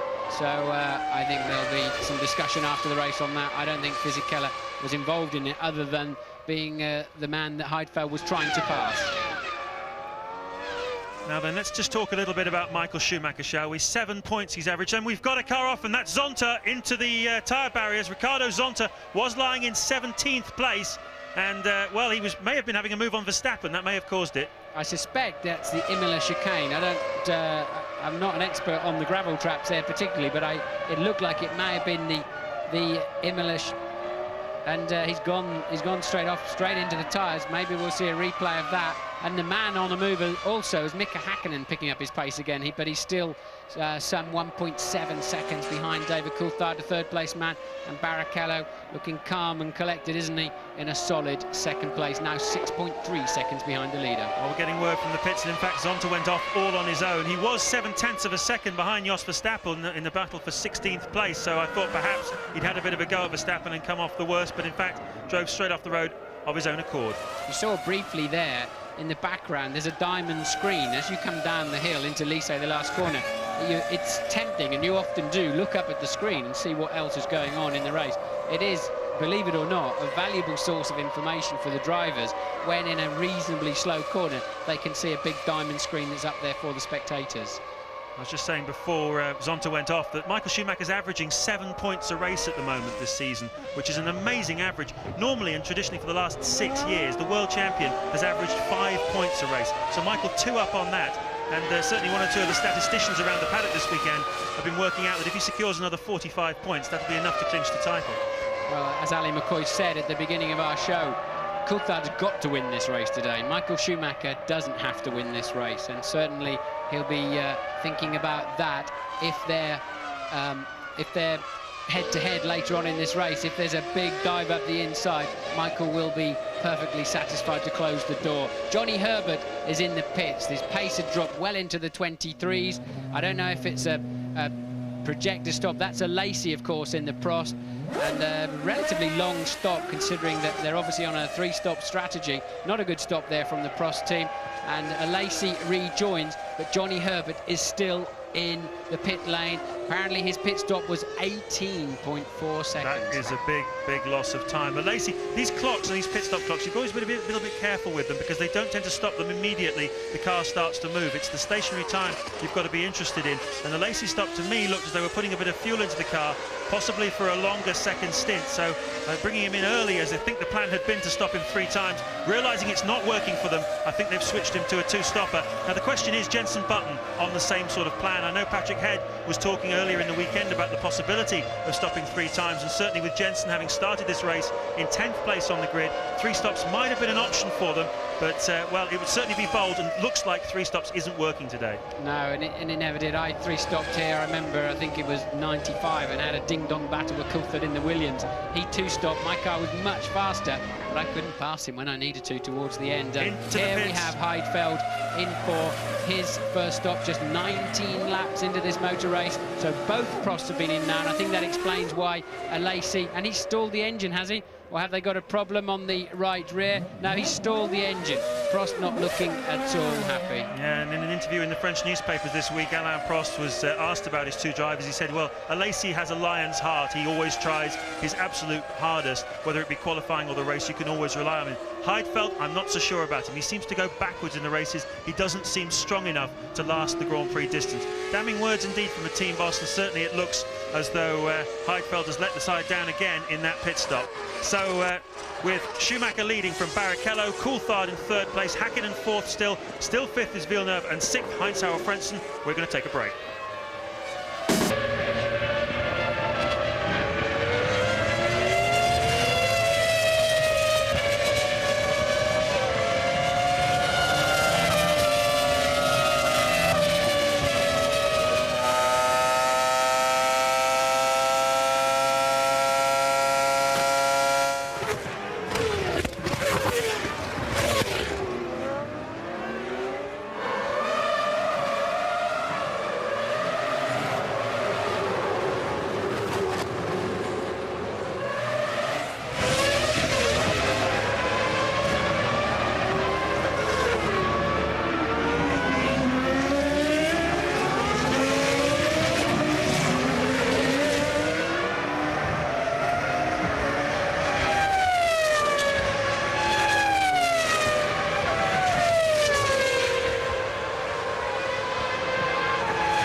Coulthard and Rubens Barrichello, and while you were away, this happened. Yes, Coulthard got a good run out of Estoril. Look, got in the slipstream, and then he got quite smart. He realised that Barrichello was going to cut his route off down the inside, so gave himself good track position for maximum traction out of the Adelaide hairpin. Then it's a drag race down, and Barrichello will have to yield. Coulthard has the line. Very, very cute move there, and it's certainly a critical part of this race. And it's all starting to happen now also in the pit stops. Jack Villeneuve is in the pits. Also in the pits is Ralf Schumacher, and so is Heinz-Harald Frentzen. Slow away for Ralf Schumacher. Has he lost the position that he had before? Has he lost time to Frentzen? He's certainly back out on the track, Frentzen. So a critical time now in the 5th, 6th, 7th and 8th place battle here. That could actually play into Jenson Button's hands as well, because that was a very slow getaway there for Ralf Schumacher. And Button has really been homing in on his teammate and those two Jordans. So Johnny Herbert has retired from this race. We saw him get out of the car earlier on. Kevin Piper, what can you tell us? Well, it seems that Johnny Herbert's bad luck just continues. He has had to retire because of a gearbox problem, and poor Johnny has got in, slammed his gloves down on the bench and walked through. Doesn't want to talk to anybody right now, but it's a gearbox problem for the Jaguar. And Mika Hakkinen is in the pits as well, unseen by us. There he is, Mika Hakkinen from 4th place, lap 23 this is exactly when I thought they would start coming in. One or two of them look as though they're going to run longer, Schumacher, Coulthard and Barrichello. Nice stop there by the McLaren team. They are really the best at this. I've watched them many, many times. They are super slick. Mike Naglaima, chief mechanic, has them drilled. It's like a military operation, and Hakkinen giving himself a fighting chance. We're going through a very critical phase of this Grand Prix. Coulthard's been released. He's a full half-second faster than Michael Schumacher on the last lap. Jenson Button is in the pits from a current 4th place. We'll see where he comes out on the track. Is he ahead of the Jordans? Is he ahead of the Jordans? Haven't stopped yet, actually, but is he ahead of Ralf Schumacher, his teammate? It's going to be interesting to see. But Coulthard has already started to bite into Michael Schumacher's lead. How long can Coulthard stay out on the racetrack? If he's got a couple of laps of fuel in his tank, he's currently pulling out well over a second a lap. And there's the, I can see down the Ferrari mechanics getting ready. We don't know which we think, and it is. It's Michael Schumacher in the pit lane now, and he can just drive straight into his pit garage. And there, a full 22 people involved in making sure that they get this car out in 6 or 7 seconds. And that is a the clock didn't stop on time. It's a reasonable stop, not sensational. Definitely a two-stopper for Michael Schumacher then. His first stop on lap 24 from the lead, and that means that Coulthard now leads the French Grand Prix. He was 4.2 seconds behind him at the end of the last lap. Michael will have lost 21 seconds to Coulthard. It'll also put him behind Barrichello, but it may just bring him out in front of Hakkinen. Where is Mika Hakkinen? Is he in front of him on the racetrack? We can't see at the moment. There's Coulthard leading this motor race. Rubens Barrichello is in 2nd place, but where is Mika Hakkinen? Is he in front or behind of Michael Schumacher? Got to be behind, I think, Martin. I think he'll almost certainly be behind him. It wasn't a bad enough stop for Michael to release Hakkinen in front of him, absolutely, for sure. The critical thing now is, can McLaren get Coulthard in and out and make sure that he stays ahead of Rubens Barrichello? And when it all shakes out, I think Michael will still be leading this race, and it depends how good Coulthard's stop is. Kevin Piper is with Johnny Herbert. And Johnny Herbert scampered off, so we're back on board now with David Coulthard coming in. Does he go in the pit lane? Yes, he does. So Coulthard leading the race into the pit lane for his first stop, James. David Coulthard comes in, and what's he going to do this time? His lead over Michael Schumacher was negligible when he came in. Schumacher will definitely take the lead of the race as they come down the hill. Coulthard, the tyres going on, not a bad stop. Fuel goes in, and it's 7.3 seconds. Another superb stop by the McLaren team. So he'll come out, I think, behind Michael Schumacher, who's just crossed the start-finish line. And Rubens Barrichello also in from 2nd place. So when it shakes out, there's Hakkinen in the background. So Coulthard rejoins in front of Mika Hakkinen, but does Rubens Barrichello? I think he doesn't. He's behind Mika Hakkinen. So Mika has jumped Rubens Barrichello in that first round of pit stops, I think. Well, that's Coulthard there. It's got a big David written on the back of it, and there's Hakkinen. So the Ferrari must be Barrichello. Hakkinen, this has worked out beautifully for him too. Where is Michael Schumacher? We need to pick him up somehow on the TV screen. I'm assuming there he is. There is Michael Schumacher. He's into the Imola chicane as Coulthard exits, and it's not worked out at all well. We're seeing a replay of the Jordans touching through Lissay. That's Trulli's party trick of the afternoon as the Prost goes scampering across the gravel. He'll have a little bounce when it touches the grass, and that's Heidfeld having yet another mistake there. Now let's look at that Trulli incident, because I mean he really muscled his way through there on Frentzen, who looked like he was a bit dawdling a little bit into the Lissay. And Trulli, as you say, his party trick this afternoon, they touch wheels. Will there be words afterwards as we look at De La Rosa, I think? Oh, it's Verstappen, in fact. He's changed his helmet colours back again after the last Grand Prix. He was supporting the Dutch national side, repainted his helmet bright orange, but it's back to its normal again. But so Michael Schumacher is 5.3 seconds ahead then as you watch the Arrows driver trying to get the wheel back on. He must put the steering wheel on before he leaves the car, and he won't want to be sitting there very long as they're storming past about 160 miles an hour. Schumacher leads Coulthard by 5.3 seconds, and yes indeed, Häkkinen did clear Barrichello. So going back to this Trulli-Frentzen incident then, Martin, when you touch wheels with your teammate in a passing manoeuvre, are there always words afterwards? No problem, nothing more than a little kiss, not an issue as far as I'm concerned. It really was a fair overtaking move. So let's see how it's shaken out after the first round of pit stops. Michael Schumacher leads the race, David Coulthard is second, Mika Häkkinen is the winner from the first round of pit stops. He's jumped ahead of Rubens Barrichello. Jack Villeneuve doing a super job to hold on in 5th place. Trulli has jumped up as well. He's sick, but I don't believe he's made his pit stop yet. Frentzen is 7th. Ralf Schumacher is 8th, Button is 9th, and Diniz is in 10th place. Yes, and look, so Ralf Schumacher did lose out with his slow getaway, but just managed to stay ahead of his teammate Jenson Button. Button has cruised up behind that trio, as we expected, but unfortunately he didn't quite clear 0.7 of a second behind. He didn't quite get past teammate Ralf Schumacher as he stuttered away from that first stop of the afternoon.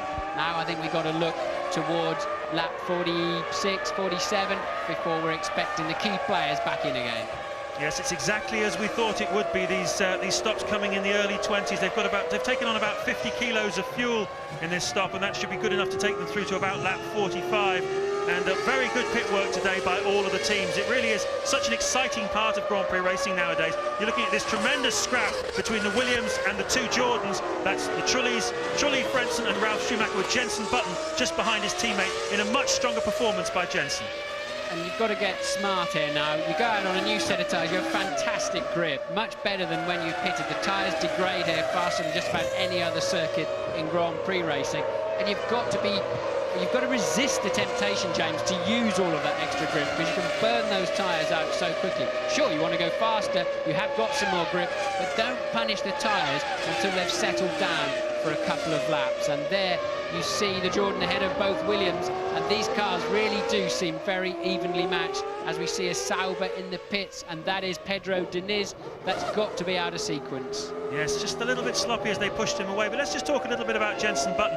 Not scored any points in his last 4 starts. I mean, a terrific start to the season. Scored points, of course, at the British Grand Prix, and a bit of a lock-up there from Ralf Schumacher. But Jenson now right on the gearbox of his teammate, and that's where he's got to be if he wants to keep this Williams drive. Jenson really looking to turn back the form book as Coulthard sets the fastest lap with a 1:19.479. Yes, Coulthard taking, I agree with you on Button, it's exactly where he needs to be, and then even having a go at Ralf to say, hey, look, me too, I can be that good. But Coulthard took a full 1.4 seconds out of Michael Schumacher's lead on that lap, and it's now down to just 3.6. I suspect, remember the two McLarens were faster in the warm-up significantly than the Ferraris. I suspect now they've cleared Barrichello, they should have a better car, especially as the tyres start to wear a little bit. I think Coulthard did have one back marker between him and Michael Schumacher. We haven't seen Coulthard recently. I would expect he's cleared that back marker now. Yes, I think Rubens Barrichello was clearly holding up David Coulthard and Mika Häkkinen.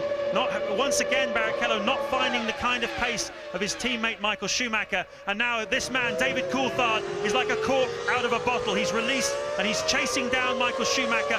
And once again, he takes 0.3 of a second out of him in the first sector. And in the second sector, he takes 0.8 of a second out of him. He's eating into the lead of Michael Schumacher. And very, very soon, he's going to catch him. And we're going to have a very thrilling battle for the lead. And it's also the championship battle here. So they're in the same short pit straight, just one Minardi between them. It's easier to chase than be chased. and Coulthard is going to very much relish this next few laps. Unfortunately, knowing when he gets there, he's got to somehow try and pass an on-form Michael Schumacher. But we've very much got an on-form David Coulthard. We have indeed. We've also got a Coulthard who's very confident at the moment. A Coulthard who's happy to carve his way through traffic. A Coulthard who's not afraid to have a go, to lunge, to let the people in front know he's coming through. There's just one back marker now between him and Michael Schumacher as he hunts the two-time world champion down. 2.5 seconds as they came through last time. He's eaten a full 1.5 seconds out of Schumacher's lead, and this motor race is coming alive as David Coulthard takes on Michael Schumacher. And we know that the pair of them have got the mental and physical stamina and fitness to get through this race at this, what is a very hot pace, James. Into the 1:19s, the lot of them, with the exception of Michael Schumacher. He does seem to be a little bit slow, and Häkkinen on a roll too. Michael definitely is not enjoying this stage of the race. Maybe this fresh set of tyres is not to his liking. We have seen him constantly having to clear back markers. Of course, it does upset your rhythm, but Coulthard is slicing through them better. He does seem to be at the moment, you have to say, but you wouldn't put money against Michael Schumacher. He is in the lead of this race, and he's got one back marker between himself and Coulthard, and well, when Coulthard gets up even behind him, he's still going to have a tough job to get past Michael. He's won 40 Grand Prix in his career, and he didn't do it by getting out of the way whenever anybody caught him up. Interestingly, Verstappen's Arrows is parked on the pit straight with a stationary yellow above it as Coulthard shapes up to lap the Prost of Heidfeld. Heidfeld kindly moves completely off the racing line, and now just 1.9 seconds. I don't believe there's anybody between them, is there? There's not. It's just fresh air now between Schumacher in the lead and Coulthard 1.9 seconds down the road, and Häkkinen not quite getting through the traffic as well.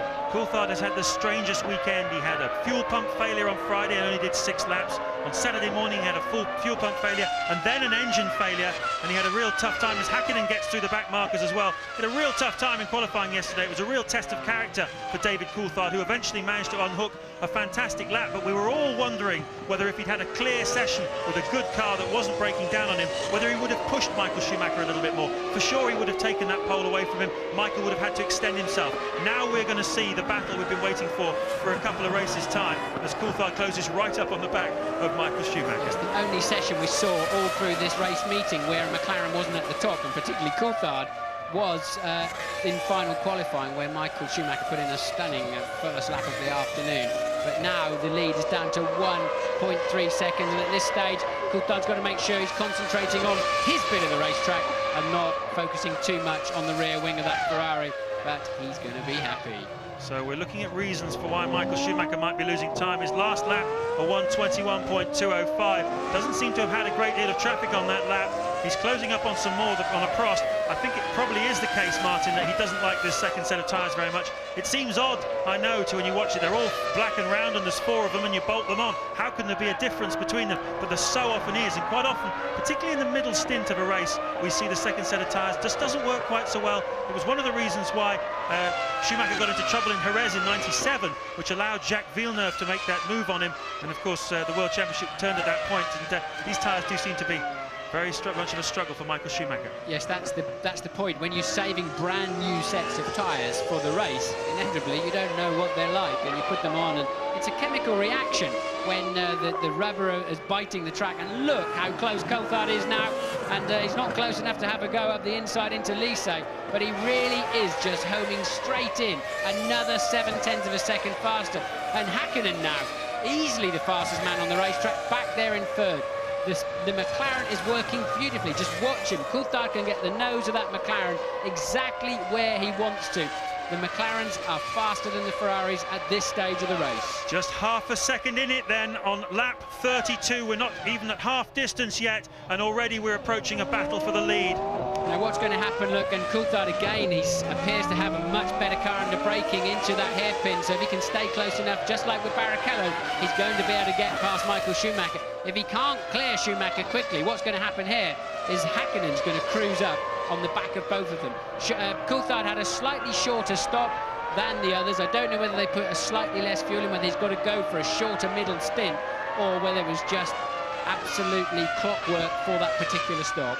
Now, Nigel Mansell always used to say, when you catch a car like this, what you've got to do is attack straight away, as we watch Mazzacani just losing control. Mazzacani was down in 19th place and going off at very high speed and making a very light, well, not too bad an impact with the tyre barrier. Shouldn't be too much damage to him after that. But Nigel Mansell always used to say, when you catch a car, what you have to do is attack it immediately. And Coulthard has now caught Schumacher. Is he going to attack immediately? Well, he's going to try, but he's still got the same old problem of getting through 1, 2 and 3 in the dirty air of that Ferrari, and especially on highish downforce circuits like this.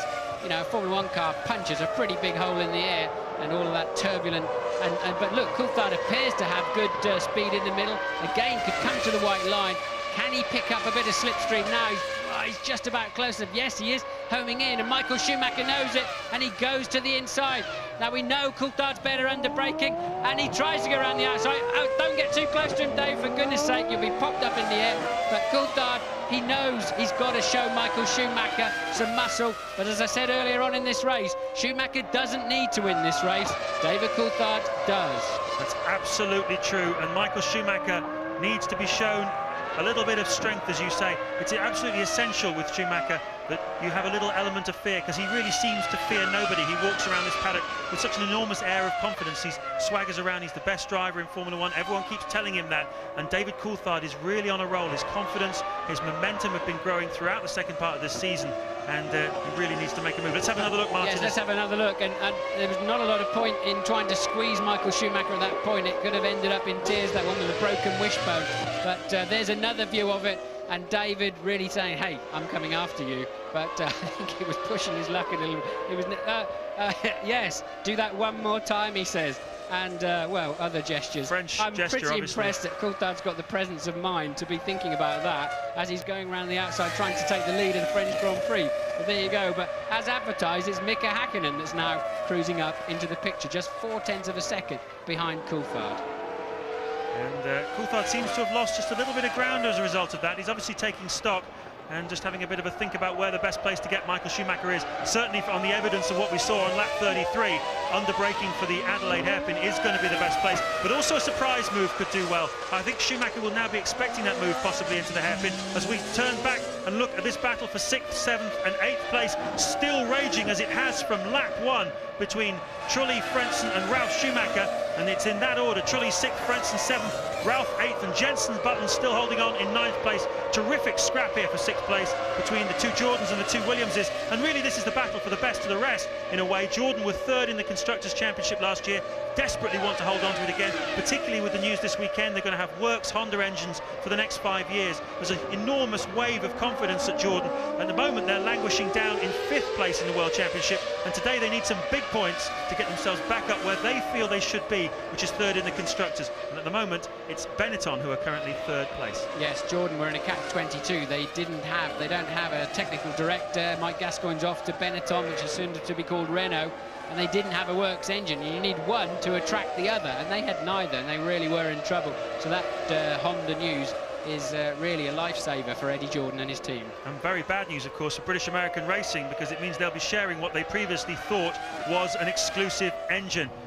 But of course there will be Honda technicians working at the BAR factory as we rejoin the battle for the lead. Coulthard has gathered his breath, he's had a bit of a think about it, and he's on the attack again. He's probably got his gloves off so he can make more clear signs next time, but it's rather silly making signs at other drivers. If they look in their mirrors, all they can see mostly is their own rear tyres and own rear wing. They're certainly not looking out for the number of fingers that you're holding up to them or any other suitable traffic jam sign language. Schumacher leads by just 0.6 of a second. You can see it, it's almost a cigarette paper between them. David Coulthard, and then 3rd place is Mika Hakkinen, 4th Rubens Barrichello, 5th still Jacques Villeneuve, 6th Trulli, 7th Frentzen, 8th is Ralf Schumacher, 9th is Button, and 10th is Fisichella. But this is the story of the race, and just look how close they are. Now this is the chance for Coulthard. This is his chance, because I don't think Michael is going to clear that, what I think is a Sauber in front of him, before turn 3. He's not going to clear that before. Will he catch him in turn 3?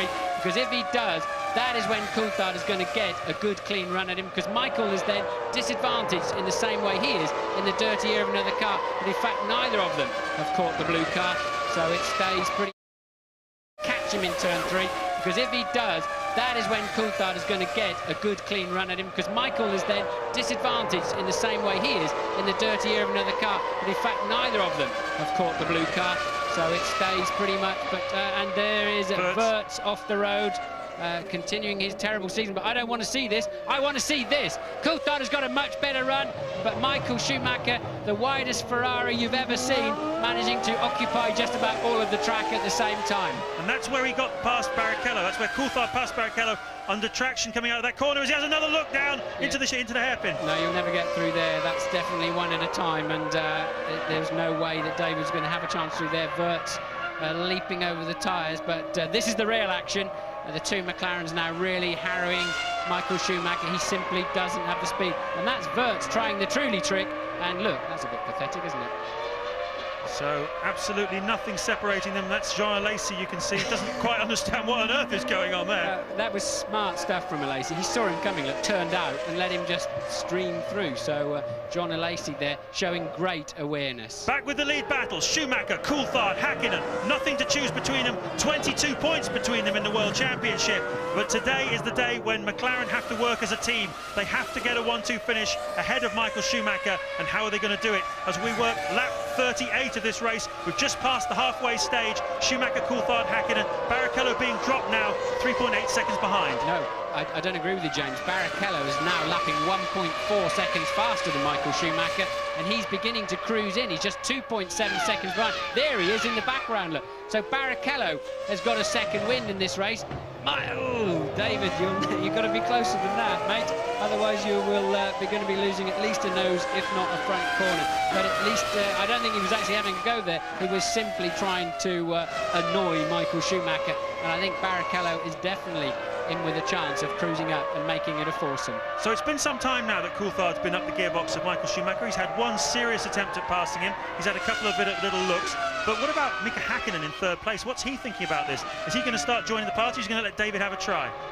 I think he'll be sitting back and waiting for them to run into each other, because he's been watching it all so far. He's only got the same horsepower as his teammate, so until one of those two in front of him makes some kind of mistake or trip over each other, I think Mick will be sitting there patiently at the moment, having a bit of a grin, enjoying. He's got the best grandstand seat for this challenge on the lead of the French Grand Prix, and Coulthard seems to be a little bit slow out of Lycée there. Well, American football teams talk about two sides of the skill of the game, offense and defense. Offense is the attack, and defense, of course, is keeping people behind you, and that is what Michael Schumacher is doing extremely well at the moment. He's keeping Coulthard behind him, not giving him a chance to get a run on him, and at the moment there's just absolutely nothing to choose between them in terms of pace.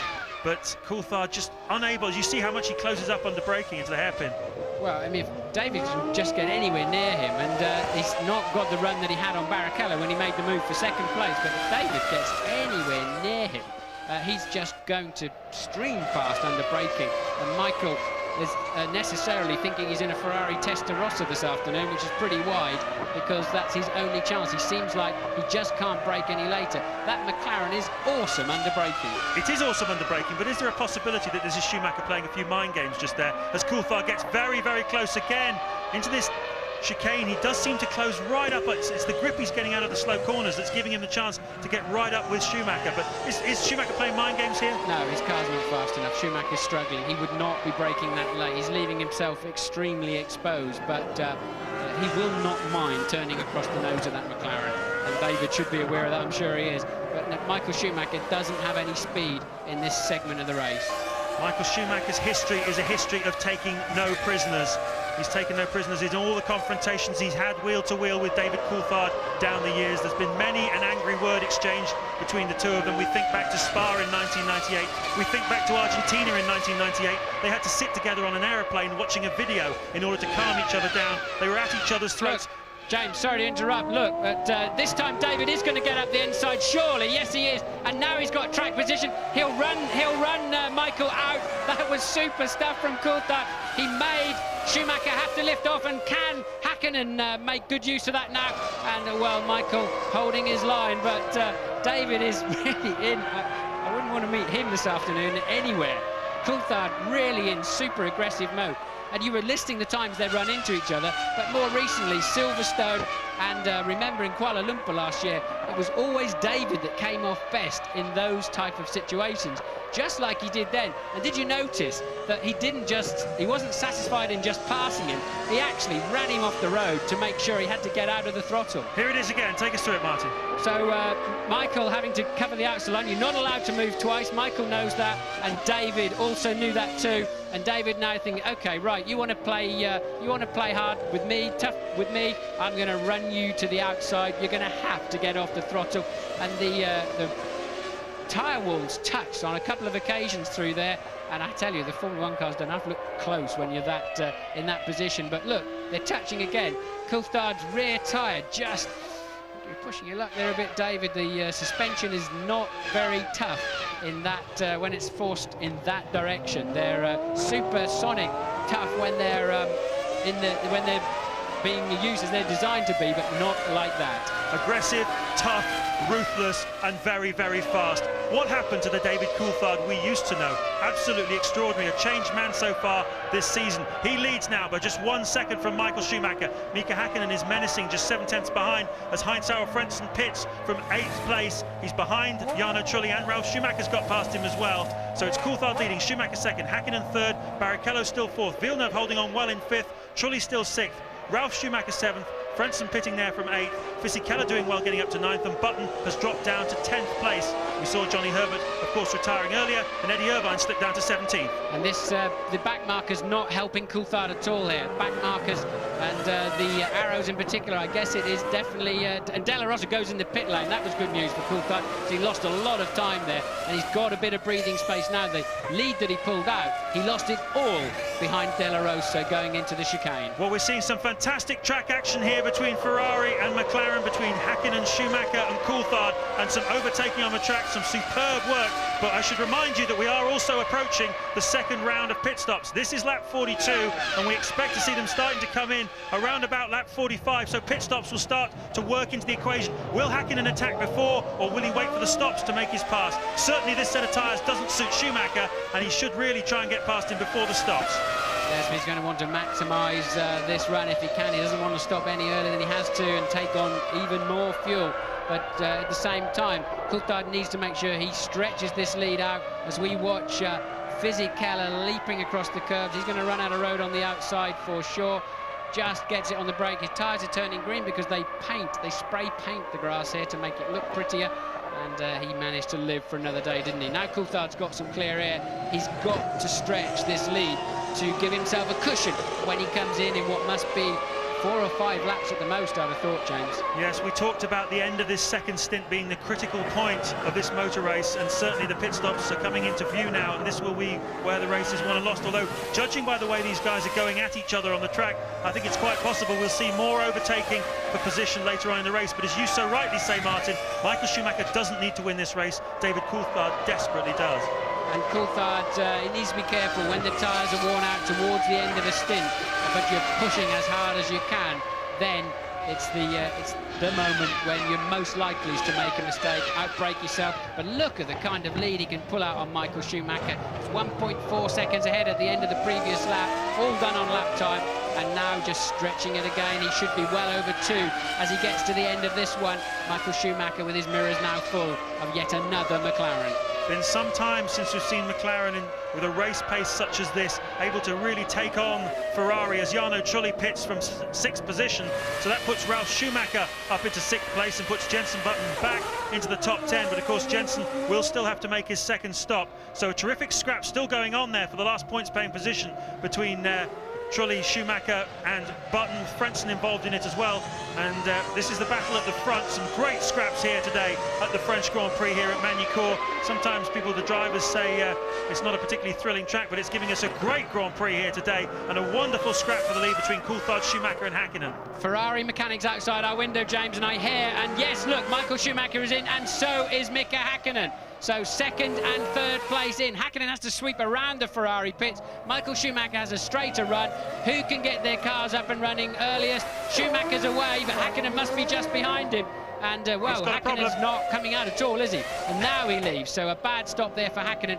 That now could swap around and play into Barrichello's hands because he was right behind them. Yeah, Schumacher stopped 7.3 seconds and Häkkinen's 8.9, so he lost 1.6 seconds somehow. Maybe the fuel hose didn't come out quite quickly enough, but Häkkinen has dropped out. Dropped a little time there. Now, as the highest placed McLaren on the grid, David Coulthard would be given the option of choosing his race strategy and having priority on when he wanted to stop. And quite clearly, he's running a little bit more fuel all through the Grand Prix. And that's certainly paying dividends for David. Can he stretch? How much more fuel has he got in? Can he do a couple more laps? Got some clear track in front of him, James, and he needs to maximise this, and he can win this Grand Prix. This is lap 44. He's obviously coming in very soon, and he obviously knows that Schumacher and Häkkinen have made their stops because he's already just put in his fastest first sector time of the entire race. So he's putting the hammer down now, David Coulthard, trying to build a second, 2 seconds, maybe even 3 seconds. What a luxury that would be in order to a cushion for him to make his stop and come back out in front of Michael Schumacher. And Coulthard does have enough fuel for at least another lap, and Barrichello is in the pits. He's the dark horse of this race for me, James. What kind of stop can Barrichello have? Here we are now watching that, and it's all about the fuel hose now. The tyres are on. Look, no, the right front, a problem with the right front. Oh, so, what a tragedy for Rubens Barrichello. He was just 7.1 seconds behind David Coulthard, and once again in France, the number 2 Ferrari has problems in the pit stop. This time last year, the Ferrari mechanics got the wrong tyres for Eddie Irvine, the number 2 Ferrari guy, and once again Rubens Barrichello comes off worse. But what about Coulthard? Look at this pace. Yes, well, it seems like Ferrari often choose when to make their pit stops better than McLaren, but you have to say they do make more mistakes on those pit stops. So Ferrari having a drama, but McLaren have got to cut the mustard yet on David Coulthard's car. You're on board with Eddie Irvine. The first gear, it says. I would think he was already long in first gear. It looked like quite a long stop. So as Irvine exits the pits, I can tell you that Michael Schumacher last time by was 15.5 seconds behind David Coulthard. So Coulthard, I think, needs about 21 seconds, so it's going to be very touch and go. Well, we know for sure this is Coulthard's final stop when he has to come in. Now look, does he go in the pit lane? Yes, he... No, he doesn't. No, he doesn't. He was pointing at it. It didn't go in. So Coulthard has got yet another opportunity to eke out an advantage. He's on low fuel now. He should be making well over a second a lap advantage. I've actually misread the screens, Martin. I apologise. It's 22 seconds Schumacher is behind Coulthard. He's 15.5 behind Rubens Barrichello. So that's pretty much the window that David needs. I reckon it's about 21 seconds. It's going to be very, very tight when he makes his second stop. But I think Coulthard, barring any misfortune, should be able to get out in front. And Barrichello, of course, will have to see how the computer works itself out. I think Barrichello will stay in 4th place, but much, much further away. Remember that terrible stop when the right front wheel. Barrichello goes over the line now. He's 9 seconds behind Häkkinen, so he couldn't make any advantage. The first 4 stay the same. Has Coulthard got enough of a lead? Michael Schumacher's got a pretty hot pace on a new set of tyres, a 120.6, but Coulthard's still 6/10 up. This is crucial. McLaren are out in the pit lane. This is a Grand Prix winning pit stop coming up if they can get it absolutely right. David Coulthard has done everything that could have been asked of him on the racetrack. Now will the mechanics do everything that's asked of them in the pit lane? This is the stop which will decide the outcome of this French Grand Prix, although I'm sure there's still some racing to be had out on the track as well. But as we watch Mika Häkkinen, David Coulthard is coming down and closing in on his second and final stop. He's in the pit lane now, and we're cutting to him. Here he is, David Coulthard, the race leader. He has 23.3 seconds lead over Michael Schumacher in second place as he comes to a stop, and the fuel hose goes on. Forklift is the name of the guy who's applying that fuel hose. A terrific guy, a very experienced man. Brilliant pit work by the McLaren crew. 7.5 seconds, the clock stopped late, and that should be enough to give David Coulthard the lead of this race as Schumacher comes to the Elysée corner. Yes, and look, Coulthard joins the track. He is indeed ahead, but he's got to pick up speed. Michael Schumacher is already up to speed. Coulthard will retain the lead of the French Grand Prix, but I don't think Michael Schumacher will be very far behind by the time they get down to Adelaide, but far enough, I suspect. Amazing pit work there by the McLaren team. They cannot be praised highly enough. David Coulthard did a fantastic job getting past Michael Schumacher on the racetrack, and what a great job by the pit crew. So Coulthard leads from Michael Schumacher, then it's Mika Häkkinen, Rubens Barrichello, Ralf Schumacher's 5th, and Jacques Villeneuve is in 6th place.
Welcome back to the French Grand Prix at Magny-Cours. James Allen and Martin Brundle with you. You've missed nothing significant during the break. David Coulthard leads the race, looking for his third Grand Prix victory of the 2000 season, looking to close the gap between himself and Michael Schumacher in the World Championship. It was 22 points when he started this race. It's currently going to be 16 if they finish this way. He needs Mika Häkkinen to get ahead of Schumacher as well to give himself a real fighting chance. The top 10 is Coulthard, Schumacher, Häkkinen is third, fourth is Barrichello, fifth Villeneuve, sixth Jarno Trulli, 7th Frentzen, 8th Ralf Schumacher, 9th Jenson Button and 10th Giancarlo Fisichella. Well, remember, Olivier Panis, the test driver for McLaren, said Coulthard was air testing last week and he left the circuit very, very strong. And I do know that David Kenway said, I've never felt as good, and my car's never felt as good as it has around this track during the test. And every time he's been on the racetrack, he's been the top man this weekend. And remember, he was scampering off into the lead last year here when the fuel pump broke. So Coulthard does appear to have good solid pace around here. And at the moment, he just took 1.1 seconds out of Michael Schumacher's lead on a 19.9. So Schumacher still doesn't have any pace, even though he's changed his tyres. You're watching Ralf Schumacher carving his way through back markers. It's been another good performance today from Ralf Schumacher in the Williams. You're on board now with Jean Alesi. Yes, Alesi heading down to the Imola chicane. He's way down in 15th place after he got tagged by his teammate earlier on and had a spin in the Adelaide hairpin. Started 18th in this race, a disastrous weekend for Alesi in particular and Prost in general. And look, he just can't get on the power at all, and it almost seems pedestrian compared to when we're on board with the leaders. So Coulthard enjoying a 5.4 second lead over Michael Schumacher. Schumacher, as you say, Martin, almost second and a half slower on that last lap. And here's the man you've got to watch out for now, Mika Häkkinen, the world champion, the two-time world champion, who recently has been struggling to find his form. It's been 5 races since he stuck the car on pole position, and well, he's never won the French Grand Prix. He doesn't look like he's going to do it today. He's had 6 consecutive points finishes, and he needs to get ahead of Schumacher now. Häkkinen there at some point has jumped across the chicane at turn 7, which is the Nürburgring chicane, and they'll be looking at that. I don't think he made any advantage. He certainly didn't pass anybody, and I don't think he prevented somebody else from passing him. And as he came out, he put his hand up in the air as much to say, I'm slowing down, I'm definitely slowing down, don't penalise me. So Häkkinen there, as several other cars have done during this Grand Prix, jumping across the chicane, flying through the air, and but I think he might just get away with it. This is the battle for 8th place. Jenson Button is on the move against Heinz-Harald Frentzen. It's been remarkable how few retirements we've had so far today. I think only 5 retirements. Alex Burt's accident was the last one. In fact, most of the retirements today would appear to have been accidents. It's been a very, very low attrition rate. We've still got 16 cars running on the track. So here is Button attacking Frentzen. Needs to put up a good performance today, Jenson Button. And I think he has done, really. I think he's been very solid there in the second half of the top 10, but whenever he's had clear air, he's simply cruised up to the back of the car in front, and I'd say a solid run as the Jordan locks up its right front, but it was already committed to the apex, so no way through for Jenson. There's certainly no way through at turn 1. He's got to be patient here and position his car nicely, make sure he gets to the inside of turn 3 as early as possible. And you see the car's walked out, he's had to get out of the throttle. He's fighting the car all the way through the corner. He was too anxious there. He should have just bided his time and committed his car to the white line on the inside and then had to go down this next beat. Instead, look, he's fallen back. When he was in Formula 3, he had a reputation for being a very aggressive, feisty passer. He was the Michael Schumacher of Formula 3 last year. I saw him race in the Macau Grand Prix, which is a blue ribbon event for the young guys at the end of the season, and he was absolutely electric up there, passing everything on the left and on the right. I asked him when he came into the Formula 1 this year whether he thought he'd be able to do the same thing. He said, I see no reason why not, but I think he's been learning the hard way. And in Formula 1, it's much more difficult to overtake than it is in the junior formulae. You've got this tremendous aerodynamic effect of the car in front. You've got to be super aggressive, as we saw from David Coulthard when he passed Michael Schumacher. It is not easy to pass in Formula 1. After all, if it was easy, we'd all be doing it. Yes, and that's Häkkinen finding it's not easy at all to pass. He's just over a second behind Michael Schumacher. Now remember, earlier on in the race, Schumacher got off to a good start. Barrichello somehow leapt past Coulthard, and it ran very much like that with Häkkinen in 4th place.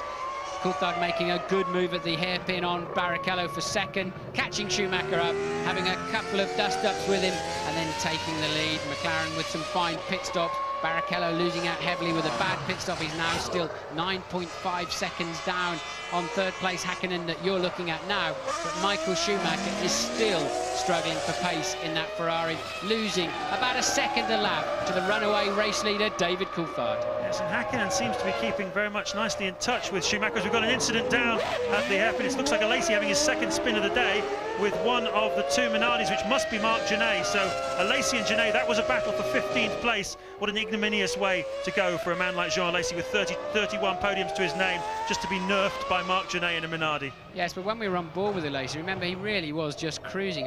He looked like he lost total interest in this race, which is why he's fighting with Genet for last place. But Häkkinen still then a little bit closer. As you can see, 20 laps to go. He's got 20 opportunities really into that hairpin. You've got to assume that he's got a similar setup to Coulthard, and therefore his McLaren is good under braking. Didn't look like it in there, did it? He never did quite make the line into 180.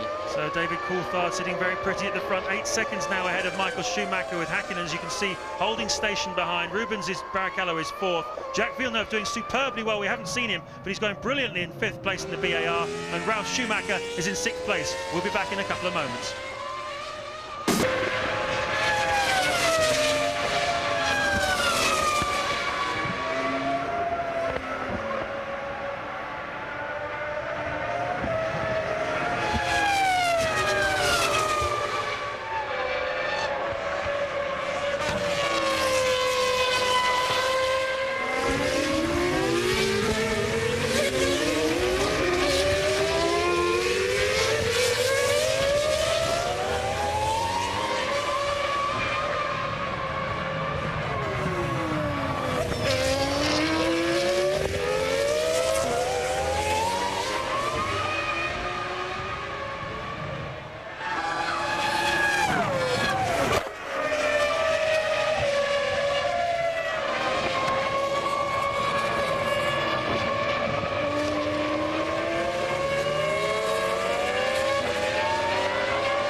The French Grand Prix at Magny-Cours. David Coulthard is leading from Michael Schumacher and Mika Häkkinen.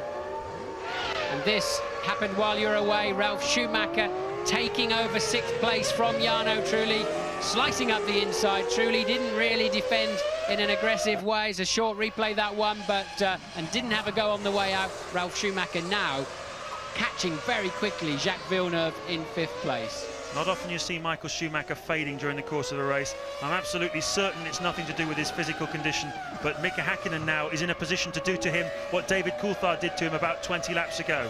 Yes, I don't know whether Coulthard had traffic on the last lap or whether they'd told him to slow. Whatever, it wasn't a great lap for Coulthard, a 22.2. And you're going to see Barrichello. This is a replay, but it's the first time we've seen it. Barrichello in the last chicane, taking the easy way out, and no damage there to the front wing.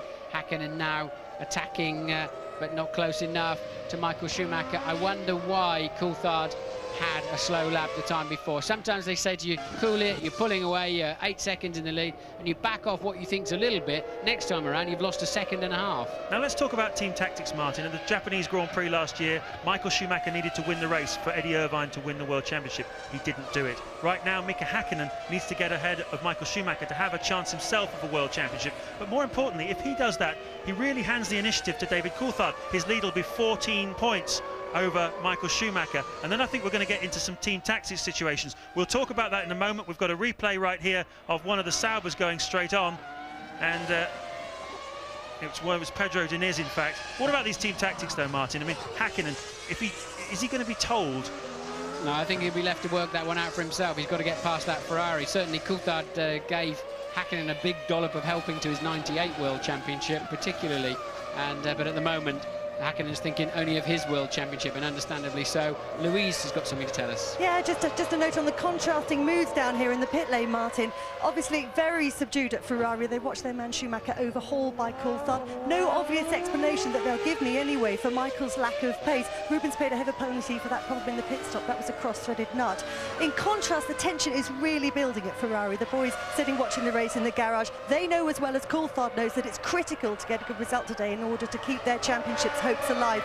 So far, it's all going according to plan, but there's a way to go yet. Well, I don't think it's quite according to plan, because Coulthard is still edging away at 1 second a lap. So whatever, I guess it was passing of traffic, and now we see Coulthard coming up to lap. I think it's Jenson Button who is still squabbling with Frentzen over 8th and 9th place. So that demonstrates the kind of power and speed that Coulthard and that McLaren have had through this afternoon. Yes, it's a really quite impressive performance by David Coulthard. He said no more Mr. Nice Guy when he came into the 2000 season, and well, certainly some cynics scoffed and said you can't reinvent yourself over the course of a winter, as Häkkinen closes right up now onto Michael Schumacher. We've got 2 slower cars in front, and Häkkinen gets good grip out of the Lycée. Schumacher, look at him, he's looking in the mirrors more than he's looking forwards. Yes, Schumacher there ducking around the back markers, but Schumacher is on the defensive, isn't he? He's had to drive all over the road this afternoon to constantly defend his position. He has no grip. You can see him just almost at all times on the track. His grip has faded away. The Ferrari clearly uses its tyres in a harder way than the McLaren, and in the second half of each stint, Michael Schumacher has been struggling, and he lost 1.9 seconds on the last lap to leader David Coulthard as they've been negotiating through the back markers.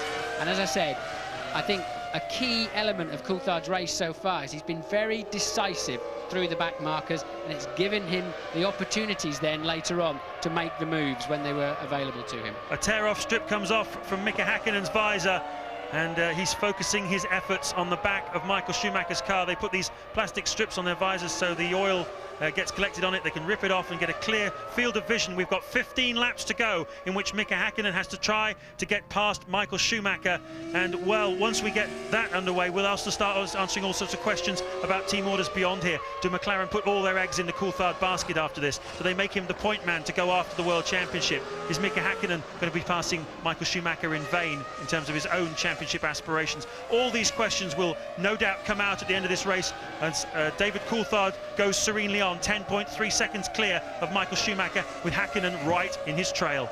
Yes, I was listening to the engine note of the cars as you were explaining that, James, and Michael Schumacher can barely touch the throttle until he builds up some speed and some downforce, and he is clearly lacking some mechanical grip.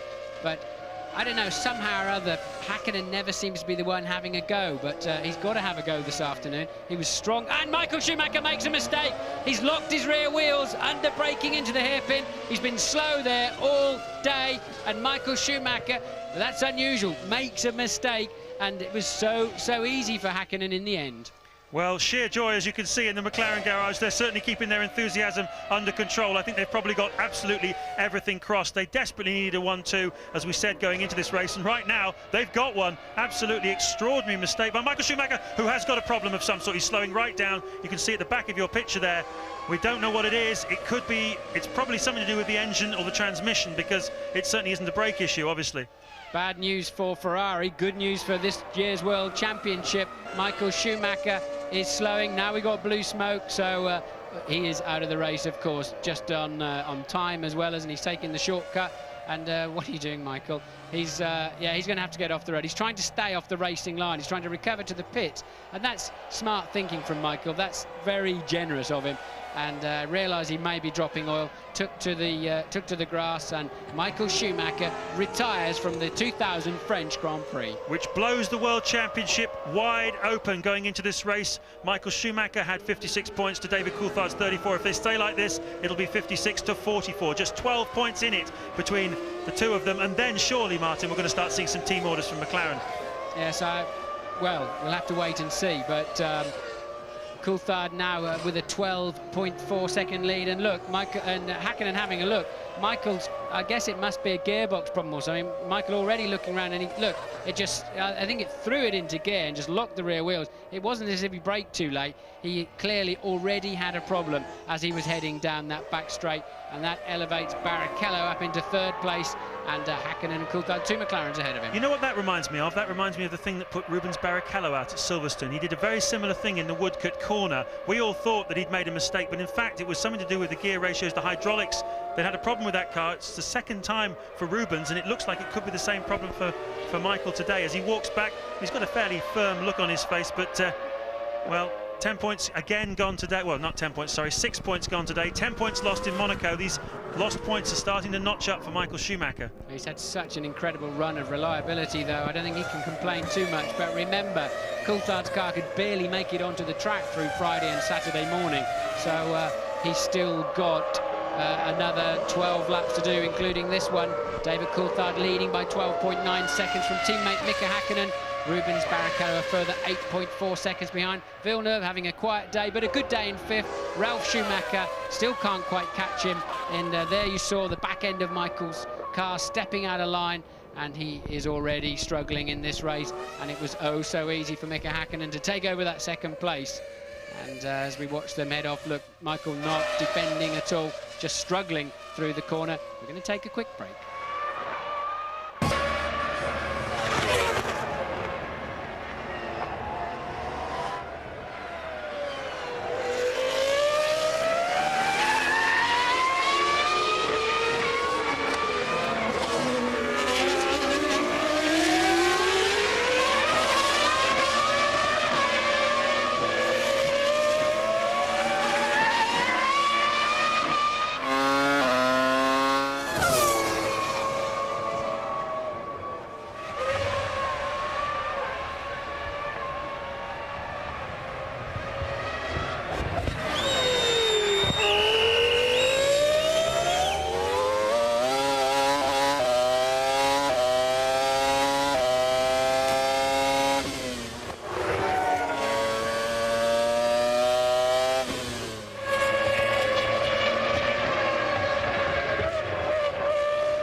Back live at the French Grand Prix, and you are watching Heinz-Harald Frentzen, and he has got the attentions of Jenson Button to consider now. This is a battle for 7th place, and you can see that Button is being very aggressive as we enter the closing stages of this race now. This is lap 63 of this 72-lap race. Coulthard leading from Hakkinen, Barrichello 3rd, Villeneuve promoted to 4th by the retirement of Michael Schumacher. 5th is Ralf Schumacher, as you can see. 6th is Jarno Trulli, 7th Frentzen, and 8th Jenson Button. What a terrific motor race so far, and it it looks like there's still more to come.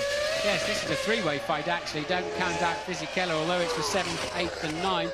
That's the kind of frantic action there is. You never know. Just in the closing stages, there's still a chance you can pick up a World Championship point or two. Eddie Irvine, the only Jaguar still running, down there in 12th place. A dreadful afternoon for Jaguar, although Irvine now finally seems to have found some pace. He's the fastest man on the racetrack. Earlier on, they were full 2.5 seconds a lap off the pace. But this is the fight for 4th place. Jacques Villeneuve, and just 9/10 of a second behind Ralf Schumacher, the Williams BMW team leader.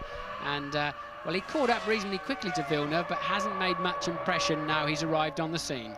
Ralf has had a terrific day. Well, both of these two guys have had a terrific day, and well, it would be unkind for either of them to lose out towards the end, but that's motor racing, and certainly Ralf Schumacher certainly has clear intentions of getting that 4th place away from Jacques Villeneuve. It's been a while since Ralf Schumacher has scored himself any points, 3 races in fact. And Ralf just touching the back there, James, while you were looking out of the window. Ralf just touching the back of Villeneuve's car there, coming into the last corner. And never going to be an overtaking opportunity, but Villeneuve extremely slow through there. Ralf lucky not to lose his nose. It's been confirmed, actually, it wasn't a hydraulic problem on the Ferrari. It was indeed a blown engine. So whether Michael had got a bit of oil coming out of the back of it as he turned into the hairpin, he certainly lost the back end in a hurry. Looked to me like it still was a downshift problem rather than a driver outbraking himself. But still the fight goes on for 4th place. Villeneuve and Ralf Schumacher. Michael Schumacher out of the race with a blown engine. Yes, this is the scrap for 4th place, and you can see these bits of tyres now. They call them marbles that are starting to form up on the side of the road, as once again Ralf Schumacher seems to close up very nicely, under braking for that 180 corner, and accelerating out 130 miles an hour as they make their way up towards the Imola, the very, very fast chicane. It really is breathtaking how quickly they go through this chicane, about 135 miles an hour through it. Just the change of direction of these Formula 1 cars, simply sensational, and Ralf just seems to have the little bit of edge at the moment. That BAR doesn't seem to quite have the legs. Well, Ralph's got the same facilities, i.e. a car that he can brake extremely late in, just like Jenson Button has behind Heinz-Harald Frentzen fighting for 7th, but they just can't seem to make it stick. Maybe they can't get through turn 3 fast enough. They certainly don't have an excess of straight line speed. So both the Williams, I think, handling extremely well, tucked up behind slower cars. Coulthard leading then by 15 seconds from Hackett and Barrichello 4th. This is the battle. Barrichello 3rd. This is the battle for 4th place between Villeneuve and Ralf Schumacher, both of them needing points-paying positions today. And BAR started out the season very strongly, got points in the first Grand Prix in Australia, and since then it's fair to say that Villeneuve has not had the happiest of times. He hasn't scored any points now for 5 races. He looked quite good in Canada, qualified up in 7th place, and certainly looked as though he was going to get some points, but failed once again. Meanwhile, Ralf not scored for 3, so which of these two is going to come out on top? Now, this is a good idea of just how much grip they lose during the Grand Prix as the tyres wear away. Last week, when they were running on the tanks, they were in the 1-minute 16s and 17s on a test circuit when it was quite a bit cooler at certain times. Now they're in the 1-minute 22s, a full 6 seconds a lap slower. And, well, a Formula 1 car goes an awful long way in 6 seconds, but that's why that just demonstrates to you how much they're struggling for mechanical grip out there. No sign of the rain, which some people forecast earlier in the day. It's still a sunny day. The clouds are coming over. The track temperature has dropped a little bit as the Jordan locks up a wheel. Heinz-Harald Frentzen still being attacked by Jenson Button, and Button obviously putting a lot of pressure on Frentzen because Frentzen's starting to make some mistakes, I think. Yeah, a solid day for Jenson Button. He's had 3 or 4 pretty lackluster weekends recently, but I would say this is one of his strongest performances of the year, and very, very timely too. But still, he can't get past that Jordan, even though, without doubt, he's in a faster car, faster package. And the real sad thing about this, Martin, it's been a terrific scrap throughout the race between Frentzen and Button, but look at it, it's just for 7th place. This isn't for a points-paying position. Of course, one of the cars in front may well retire, but all this effort just for no points at all. Nothing to show for it. You'd rather finish nowhere than 7th, but you know, remember, Jenson Button made a great move, I think it was on Verstappen in the Brazilian Grand Prix to take 7th place. Later on, Coulthard's thrown out of the race in the McLaren for a technicality, and Button ends up picking up his first World Championship point, so you just can never give up. You mentioned that disqualification of Coulthard's in Brazil, of course. He was 2nd in that race. If he'd been able to keep those points, he would have been, if he wins this race today, just 6 points behind Michael Schumacher. at this stage in the World Championship. Obviously the 6 points were taken away from him, so he'll be 12 points behind Michael Schumacher if he can hold on, and he's just got 6 more laps to do in this French Grand Prix. And well, he may well look back at Brazil, he may well look back also at Canada, where he stalled on the grid, as 2 opportunities. Without those 2 things, he would be right with Michael, and it would be game on for the championship. As Murray would say, if is F1 spelt backwards, but yes, I do believe Coulthard was robbed. It's my personal view of those points in Brazil, but you have to say he gave them away on the start line in Canada. Whatever the reasons, he stalled the engine and gave away a solid 6. It may have cost him as much as 14 points. I think he could have won that race. I think in the race it would be similar to today. He had some good pace in a race setup, and of course Michael went on to get the full 10, whereas he may have only got 6, and David got absolutely 0. So it cost him very dearly, but there's still 9 races, including today, to turn that around. Well, I was going to say that's enough for looking backwards. Let's look forwards, because we've still got a championship on our hands here, very much alive. David Coulthard is taking the fight to the Ferrari of Michael Schumacher. It looks like these 2 are going to be the 2 main championship contenders. We haven't had a British championship contender, of course, since Damon Hill, but David Coulthard certainly has stepped up and is making himself known. And every time Coulthard was anywhere, I thought it was a bit over the top personally. Rab C. Coulthard, every time he got anywhere near Michael Schumacher, he felt the need to gesticulate and run into him. He wasn't satisfied with just passing him. He had to sort of have a go at him as well and say, take that, and next time I'm here, it'll be even worse. I think psychologically, it's a smart move. So at the front, Coulthard leading by 16.5 seconds now from Mika Häkkinen, who was as little as 1 or 2 seconds behind him earlier on, but he seems to have dropped back a little bit now, Häkkinen. Content, I think, to finish second, and for sure the McLaren team will tell them to hold station. There's absolutely no need for either of them to catch up. Barrichello, you're looking at now on the screen, of course, caught right up to his team leader Michael Schumacher in the closing stages of the Canadian Grand Prix, and was told in no uncertain terms not to pass his team leader. Michael, of course, suffering at the time from a brake problem. Yes, a good drive, a solid drive from Rubens again today, but you can't say sparkling, can you? It was good, but he was always on the defensive, and his pace has been, you know, only where it really should be in that car. It's nothing exceptional, and Rubens, I think, he's in 3rd place, but he's 30 seconds behind Coulthard, and I think he'll wish he'd have got a little bit better setup and been able to stay up with those leading pack to get his first chance of a Grand Prix win. But the guy I want to talk about is right here, Jacques Villeneuve. He's locking up a wheel there. He's under all kinds of pressure from Ralf Schumacher, but what a superb performance from him today in the British American Racing Honda. They came here really under a cloud this weekend with the news that they no longer had exclusivity from next year onwards with the Honda Works engines. Jordan would be having them for the next 5 years. A real slap in the face for everybody at the British American Racing team, and yet Villeneuve qualified 7th. He's running 4th on the road. A terrific drive from him, and this will give enormous confidence to all the boys back at Brackley. They've taken such a panning in the press over the last year when they came out big saying, we're going to win our first race, we're going to rewrite the rules, and they did appallingly last year, didn't score a single point. And now this year they started well in Australia, faded a little bit recently, and now Villeneuve is on his way to 4th place and 3 very well-earned championship points, as long as he doesn't lock up his tyres too much and let Ralf Schumacher in.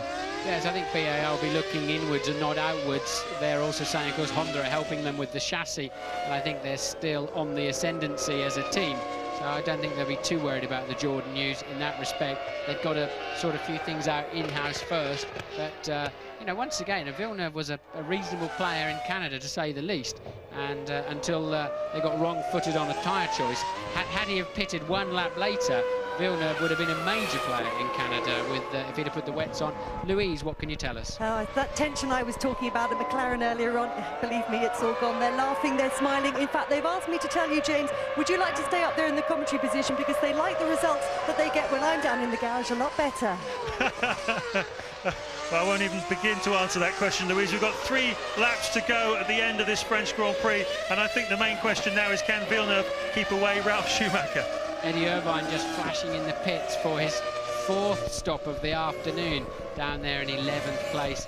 A dismal weekend for Jaguar, unfortunately. So Irvine, yet more problems. We don't know what they are. We haven't cut to him, and there you see him just departing. Say 4 stops for him. Johnny Herbert out of the race somewhat earlier, in fact the 2nd car to retire on 20 laps into the race. Yeah, we should just run through the retirements. The first to go was Ricardo Zonta in the BAR. We saw him going off the track on his own. Johnny Herbert, we saw being wheeled into the pit lane. Jos Verstappen, his car stopped at the end of the pit lane. Mazzacani made a mistake, Wirtz made a mistake, De La Rosa, we don't know what happened to him, but he went out on lap 25, and Michael Schumacher, of course, the engine blew. So 15 cars still running, and it's been a very low attrition rate afternoon. Despite the temperature, it's dropped a little bit now. It's 33 degrees track temperature and 30 degrees air temperature. Still warm enough, and you're on board with Rubens Barrichello. 2 laps to go. Listen, he's even downshifting in the middle of the corner. He's got no grip.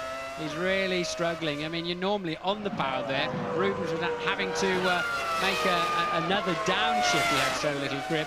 And Hakkinen now some 15 seconds down the road from third place man Barrichello, and approximately 15 seconds behind his teammate Coulthard. And Coulthard has had the legs on Hakkinen all through the practices, qualifying and through the race. So it doesn't come as any surprise around here today, but Coulthard certainly does appear to have his car hooked up nicely. Well, he's had the legs on Hakkinen for the last 3 races, I think it's fair to say. I mean, Coulthard really has had the bit between his teeth. That superb victory in Monaco. Of course, looking back a little further, the victory as well in the British Grand Prix for David Coulthard. And well, Coulthard moves into the final lap, and there's 2 critical things today. Coulthard will, if he wins this race, at the end of this lap, he's beaten Michael Schumacher in a straight fight. And then, to add as a major bonus, Schumacher has dropped out of the race. So stunning day for Coulthard, dream ticket, and also then Hakkinen following him up in second place. He's not just beaten Michael Schumacher though, Martin, he's also beaten Mika Hakkinen, his teammate, which is something that a lot of people last season said would not happen. But David Coulthard reinvented himself over the winter. And I remember he was talking earlier in the season and saying, you know, I'm not such a nice guy. I want to win races. After the British Grand Prix, he said it. I want to pass people. I want to be aggressive. As Eddie Irvine tries to be a hero, a little bit of showboating on the last lap, knowing that the cameras are following David Coulthard. Absolutely no point in him trying to get past him. Well, David, of course, cruising to the finish line. Eddie on a fresh set of tyres, enjoying himself. But don't run into the back of Coulthard. Eddie, you will not be Mr. Popular in the UK on that one. But David now just a few corners from home. Yes, David Coulthard in the final sector of the final lap of the 2000 French Grand Prix. He's heading for his 3rd Grand Prix victory of the season, a victory which will take him to within 12 points of Michael Schumacher in the World Championship. David Coulthard wins the French Grand Prix for McLaren, a 1-2 that they so badly needed from Mika Hakkinen, who now comes down some 14.7 seconds behind him. A superb day for the boys from Woking and the guys in grey. Mercedes-Benz too, a superb job from all of them. Ferrari go away to lick their wounds. Michael Schumacher goes away with no points. Rubens Barrichello will go away with 4 points. A terrific race right the way through the field as Rubens comes through to finish the lap. A great performance by Villeneuve, a great performance by Ralf Schumacher. Frentzen, Trulli, Button have all been huge today, but the hugest of all has been David Coulthard. Yes, Coulthard there, he doesn't show too much emotion, but for him, he was shaking his fist and going crazy as he passed his management and mechanics on the start-finish line there. And Villeneuve now looking like he's got a bit of space. He's going to take that 4th place. He's a minute behind the leaders, but the winning management team there, Norbert Hauger, Mercedes-Benz, Ron Dennisov, the McLaren team are already celebrating. Their man is a minute down the road as Villeneuve goes over the line. Yes, more points for British American racing, and well done to everyone at Brackley. I'm sure you'll take enormous confidence from that. Ron Dennis there on the left, Adrian Newey, the designer of the car, as Ralf Schumacher crosses the line to claim 5th place, and Jarno Trulli were waiting for him in 6th. 7th, Heinz-Harald Frentzen, 8th, Jenson Button, 9th, Giancarlo Fisichella, and 10th, Mika Salo. Well, we've got some big sport coming up later in this evening on ITV with the European 2000 Soccer Championships, Italy versus France. We've had some fantastic sport here today at Magny-Cours in France, and David Coulthard has closed up to within 12 points in the World Championship of Michael Schumacher. 56 points to Schumacher and 44 to Coulthard. Hakkinen on 38 is just 6 points clear of his teammate, and Rubens Barrichello, of course, in 4th on 32 points. The big question marks after this, of course, Martin, will be, is this the point at which Ron Dennis of McLaren tells the team that it's going to be David Coulthard now who has to chase after Schumacher in the championship? They can't afford for Hakkinen and Coulthard to take points off each other from here on in. So that's the big question mark coming away from here. I don't expect you to answer it for me, but I know it'll be the one that the press are looking at tomorrow, and it'll certainly be the one foremost in the mind of David Coulthard once he's got over the sheer joy of winning his 3rd Grand Prix of the season. Well, as the man who negotiates David Coulthard's contracts, I would like to claim the 5th Amendment on that one, but certainly it's a question that's got to be asked. Whether the points difference is enough at this stage, it's just 6. but clearly if they're going to beat Michael Schumacher, they're going to have to gang up on him. But David Coulthard softened him up a little bit today, didn't he? He certainly did. Schumacher led from the start. Coulthard was stuck behind Rubens Barrichello. It was a 1-2 for Ferrari in the early stages, but Coulthard stuck with it. He got ahead of Barrichello, and then in a heroic move, which I'm sure we will see many, many times again in the future, he outbraked Michael Schumacher to take the lead of the race. And just look how happy he is as he comes into Parc Fermé. His girlfriend, Heidi Wichlinski, his fiancée, I should say, will be waiting there for him, along with Dave Ryan, who runs the race effort for him at McLaren. There are all his mechanics. They're absolutely ecstatic. They've seen Häkkinen celebrate so many times with his mechanics in the past. This is their time now. If Heidi's here, they should put her in the car for the next race, because she started this race in Monaco, but she's there today. She's not at the racetrack. David Coulthard there shaking hands with his team, and so many of those team players at McLaren have been there many, many years. They're a very loyal bunch, and they're certainly getting fine reward today. Andy Matthews there, David's trainer, the man that went down with David and Heidi in that plane crash. But since then, and even before then really, David has upped his game and set himself a new target, and it's certainly paying dividends. It certainly is. What an amazing day for David Coulthard, and let's hope there are many, many more. And down in the pit lane, Louise has Ross Brawn, who no doubt is not terribly happy. Ross, you had a dream start to the race, but it ended up being a bit of a nightmare for Michael. Yes, the tyres for us weren't lasting very well, and once we get 10 laps into each set of tyres, the degradation was getting very high. So then it became difficult for us to compete, and we were trying to adopt strategies that might keep McLaren's behind, but obviously we didn't manage to do that. How big a loss is today's race for you in terms of the championship? Well, it's 10 points. So, no, it's not it's a disappointment, but we're in the middle of the season. So there's a lot more to fight for. The fight very much still alive from your point of view? Oh yeah, obviously, yeah. We won't give up. Thanks, Ross. Well, nor should he give up. He's still sitting on top of both championships. Let's not lose sight of that. Schumacher's still on top of the drivers, and in the constructors, Ferrari have 88 points. McLaren have really closed the gap, though, today with this 1-2. They're 82 points in the constructors. Benetton still holding on to third place, Williams in fourth, and Jordan in fifth. And a good day, really, from all of these teams. It really has been a superb French Grand Prix. Really, really enjoyed it. Terrific racing on the track. Fantastic pit work by the pit crews. Great driving by all the drivers, but most of all, great driving by this man. 29-year-old David Coulthard from Twineholme in Scotland. I know his parents up there will be watching this race, and I know they will be feeling a very intense sense of joy at the moment, because their boy is really mounting the beginnings of a championship challenge here, and he's closing the gap on Michael Schumacher. Where will it all end? Well, you can see it all here, of course, on ITV right the way through to the end of the season, and this championship will run and run with no doubt whatsoever. Tough racetrack here, and Mika Häkkinen showing all the signs of having completed 72 laps of a very hot Manicourt. Barrichello too. The crowd, too much for them to cheer for on the French side today. Jean Lacey finishing last but one. The Prost team having a poor race, but the Sol tyre is in the sky. David Coulthard just having a word with the race director there, Charlie Whiting, the man who makes all the decisions, of course, regarding starts and finishes and penalties and such like. McLaren boys clapping as the rest of the finishers come in. Jenson Button and his teammate Ralf Schumacher. Jenson finishing in 8th today. Ralf finishing in 5th place. There's the back of Jarno Trulli, who finished in a points-paying position as well in 6th. Frentzen, his teammate, missed out. And Martin, this was the decisive moment. Yes, I think this is David overtaking Barrichello to take 2nd place earlier in the race, and a very smart move there from Coulthard. He decided early on he wasn't going to make it, so positioned his car for a good slingshot out of Adelaide, and then he always was going to have track position when they arrived down at the Nürburgring chicane. And that's what set him up for the ability to attack Michael Schumacher, who by the end of the first stint was really struggling with tyre wear, and that's really, that move on Barrichello was absolutely pivotal at that point in the race, and of course later on a superb move on Schumacher as well. Yes, as I said at the time, that for me was the critical stage. Could Coulthard maximise on that? And he did. He just homed in on a struggling Michael Schumacher at over a second a lap, which put him in a position then to be near after the pit stops and have that big go, couple of goes at Michael Schumacher. It all got a bit scrappy, but it worked out for Coulthard in the end, and one of his best mates there, Jacques Villeneuve, who's also had a good day in 4th place, wishing the two, well, they're all Monegasque residents actually in view there. Rubens Barrichello picking up his 4th podium of the season as well. We shouldn't forget about Rubens. He seems to have been the bridesmaid this season, as many people predicted he would be at Ferrari.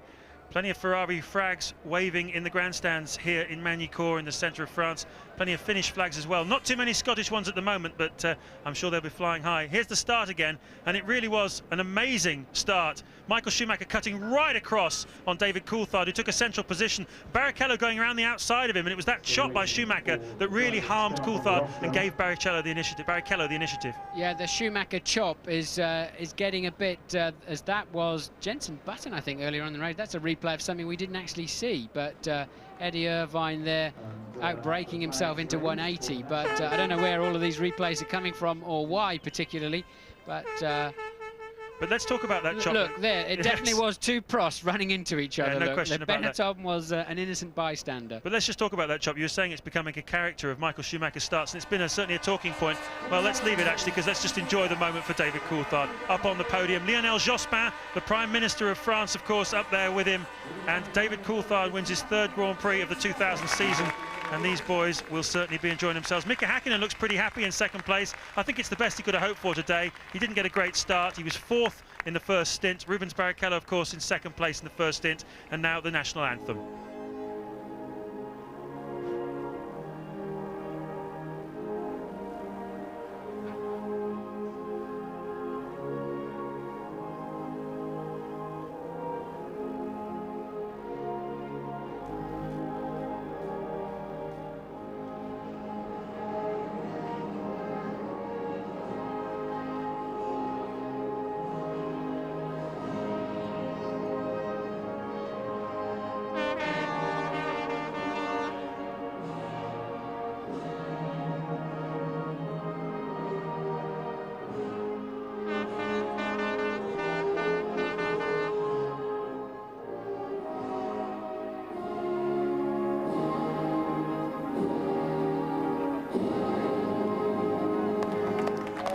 Well, we may not be very good at soccer, and we may get knocked out of soccer tournaments a bit earlier than we'd all like, but we certainly know how to win motor races. David Coulthard wins the French Grand Prix, and Lionel Jospin presents him with a very attractive glass trophy, and he really deserved that today. The best drive I can remember by David Coulthard in a Formula 1 car, and he certainly had some big days, and certainly most of them have been this year. 2nd place, of course, Mika Häkkinen, the winning constructor, being presented to Adrian Newey, the designer of the car, the man whose cars have won, I think, 7 of the last 9 World Championships. He really is the top man in the world of design. And Alain Bouffet presenting the 2nd place prize to Mika Häkkinen. And the 3rd place driver will get his trophy from Monsieur Regis, president of the French Federal Sporting Association. And an ordinary sort of day for Rubens Barrichello today, but no doubt about who the hero is today, Martin, and that's your man, David Coulthard. Yes, Coulthard and Häkkinen take the fight back to Ferrari, but is it soon enough, and will it be enough come the end of the season? Just 12 points in it then between Coulthard and Schumacher in the World Championship. A delighted Scotsman drinks the champagne, and I hope there will be plenty more of it for him. Thanks very much indeed to James Allen and to Martin Brundle. David Coulthard just had to deliver today, and he did. We'll be hearing his views on the race in a few minutes' time. We'll also be talking to the McLaren technical director, who we also saw up there on the podium, to Adrian Newey. We can have a little natter with a fella called Murray Walker, somewhat reluctant viewer, I'm sure, in Hampshire. That's all when you rejoin us.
Welcome to the top 3 finishers in the 2000 French Grand Prix. David Coulthard, Mika Häkkinen and Rubens Barrichello. David, despite an eventful start, which saw you get stuck behind Rubens, so smooth, so aggressive, so fast, was there ever a moment in that race that you thought you weren't going to win? Yeah, just after the start, when I dropped down to 3rd place. It's one thing believing you have a quick car, it's another thing finding a way past, and I have to say initially I had a lot of understeer and Rubens was actually quicker, but once the car sort of settled down, then I was able to sort of play to the strengths that I had, which I was very good on the brakes. We ran quite low wing to be good at the end of the straight, to give me the opportunity to get in the inside. And from there, I just felt that I always knew that I had the chance to overtake, and it was just a question of weighing up the risk. And you know, I have to say that in the end, both Rubens and Michael were very fair, hard but fair, and it was a good race. Tell us a bit more about that first attempt when you tried to overtake Michael at the Adelaide hairpin. You seemed a bit unhappy about it. Well, I have to apologise for my hand gestures. That's not at all in keeping with the sport. But as you can understand, probably my emotions are running high. I know to be in a battle, in a position to battle for the championship, I needed to win here today, and that's what I'm trying to get done. And I felt that I had a clean run on Michael on the outside, and equally I felt he drove me wide. Now, you know, you could say, well, he has the right to do that because he has the track position, but I think a deliberate gesture in driving someone wide, that's not his normal line, made me very angry, which is why I gave the unsporting gesture. But there's children watching, so I shouldn't be showing it again. But ultimately, I was able to get the inside later, and although I expected him to close the door again, he realised I was alongside far enough. And how about strategy in this race? Was it preset, or did you change mid-race? We had flexibility, and we did adjust it slightly to try and read where we were with traffic and how the car was running, and we had an idea as to what the pace would be before the pit stop and what the pace would be after the pit stop. We also made an adjustment to the car for the balance, and the car was much better after the stop. So to all of my guys who've had an incredible weekend, hard work, to all the mechanics, to my engineers, and to everyone who helps me in the pit wall, I have to say this race was as much about them as it was about me making the manoeuvre, so a great effort from the team. David, many congratulations. Mika, that seemed to be quite an uneventful race for you, but were you happy with the car?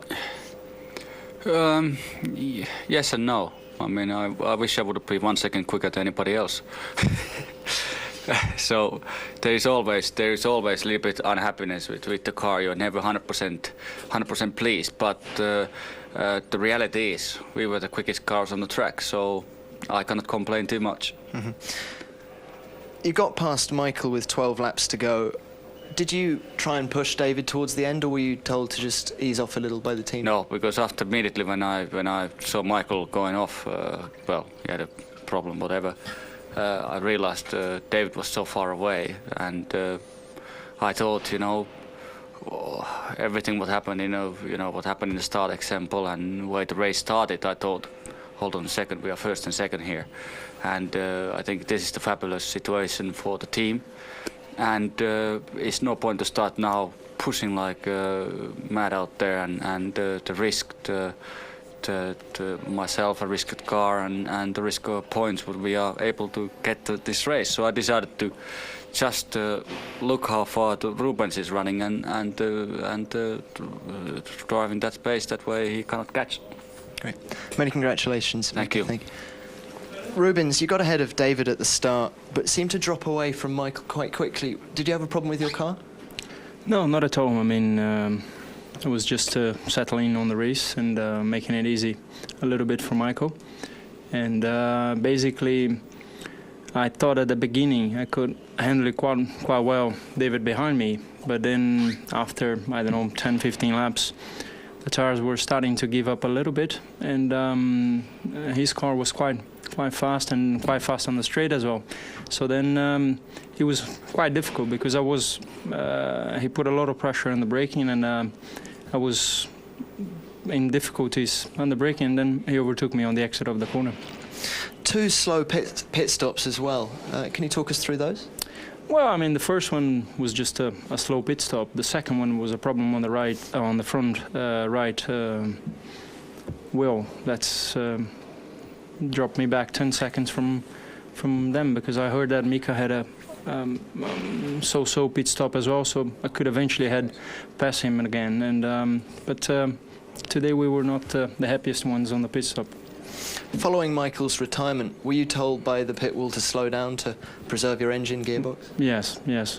They told me Michael had a failure on the engine, and because I had 35 seconds for Jacques, they told me to back off. Well done, Rubens. Thanks.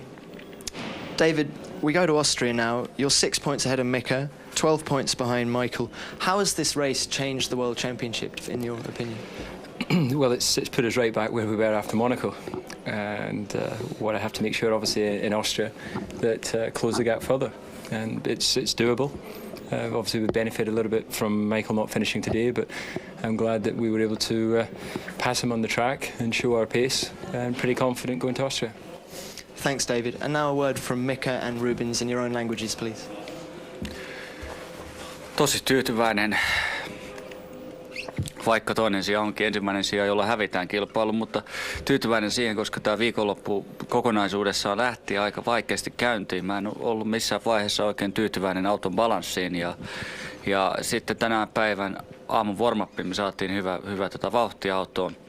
Ja kun kisaan lähdettiin, niin sommat alkoi vaikuttaa aika hyvältä ja menikin aika hyvin sitten se kisa, ja siinähän tuli Michaelilla tuli hieman ongelmia kisassa ja tietysti helpotti mun sijoitusta. Ja sitten kun puhutaan näistä rengastopeista, niin ne onnistui ihan nappiin, mutta sitten yhdellä kerralla, kun mä tulin varikolta ulos, mutta ekan kierroksella lähdin toiselle kierrokselle, niin sitten tuli yksi hidas auto mun eteen tuossa just nopeassa mutkassa, missä mä todennäköisesti menetin jotain 5, ehkä 3-4 sekuntia, joka ehkä vaikutti siihen, että kun David tuli ulos varikolta ja Rubensi, niin ehkä mä olisin päässyt niiden molempien eteen silloin, mutta näin ei käynyt. Mutta ihan tyytyväinen. Kiitos taas kannustuksesta ja jatketaan pari viikon päästä. Moi. Thank you, Mika and Rubens. Foi uma corrida até que boa para mim. Eu larguei muito bem, consegui conservar um pouco. Tive que manter um pouco um ritmo para que o Michael tivesse um pouco mais de gap e pudesse abrir um pouco a vantagem, para que ele tivesse essa vantagem nos pit stops. A gente não tinha um carro mais rápido do que o da McLaren hoje, então foi difícil para segurar o David, e depois eu tive 2 pit stops que não foram tão bons, e com isso perdi as 2 posições. Mas no final, acho que com as condições que eu tive, o terceiro não é ruim. Thank you, Rubens, and well done, gentlemen, and see you in Austria.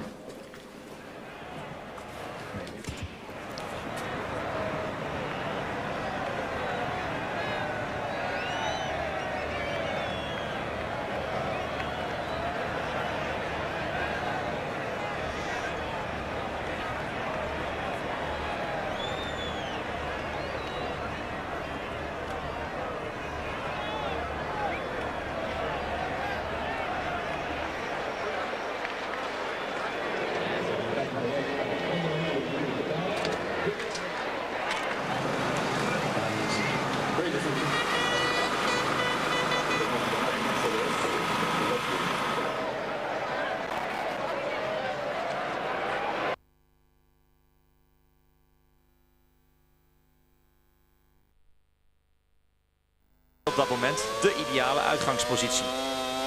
Niet helemaal lekker weg, Coulthard. Daar komt ook nog Barrichello aan de rechterkant voorbij. Verstappen pakte meteen al in het begin een plaatsje of 3. Was goed weg, en hier het gevecht tussen de 2 heren van Prost. Wat bijna dus niet goed afliep. Daar Alexander Woods die aan de binnenkant moet blijven zitten en wordt ingehaald. En hier weer een touché tussen Alesi en Heidfeld. Het gevecht tussen Zonta en Verstappen, en dan is het afgelopen voor Ricardo Zonta. Prost denkt er dan het zijne van. Hier vliegt Zonta dan rechtdoor. Dan is hij er definitief uit. Pitstop van Heidfeld, laat de motor afslaan. Kijk, het gezicht van Alain Prost is niet blij. Dan het gevecht tussen Coulthard en Schumacher. Aan de binnenkant er voorbij. Nadat de eerste poging niet helemaal lukte. Die zien we dus niet meer. Waarschijnlijk vanwege dat gebaar. Zo is de Formule 1 dan ook wel weer. Hier hebben de heren van Jordan het met elkaar aan de stok. En dan is het afgelopen. Jammer maar helaas voor Jos Verstappen. Geen punten zoals 2 weken geleden in Canada. Hup, Alesi holde de bol door de grindbak. Reed de race wel uit, werd 14e. En vanaf dat moment was het dus de race van David Coulthard. Pakt in eerste instantie Barrichello. En dan krijgt hij het nu aan de stok met Schumacher. Kijk, hier is dat gebaar dan toch nog. En Schumacher moest er dus alles aan doen om de schot achter zich te houden. Maar het was al duidelijk dat dat een onmogelijke opgave zou worden. Alesi heeft het dan aan de stok met Woods die van de baan gaat. En voor hem lijken de dagen in de Formule 1 echt geteld. Zie je de tweede poging bij Schumacher. En nu lukt het Coulthard dus wel. En ligt het touché. Prachtig moment. Nou, dan moet Coulthard vervolgens af gaan rekenen met Mika Häkkinen. Dat lukt hier nog wel in de pits. Kijk maar, Häkkinen laat weg. Schumacher komt er dus weer voor. Blijft dan nog even tweede. Dan een probleem rechts voor bij Barrichello bij zijn pitstop. Speelt daar kostbare seconden.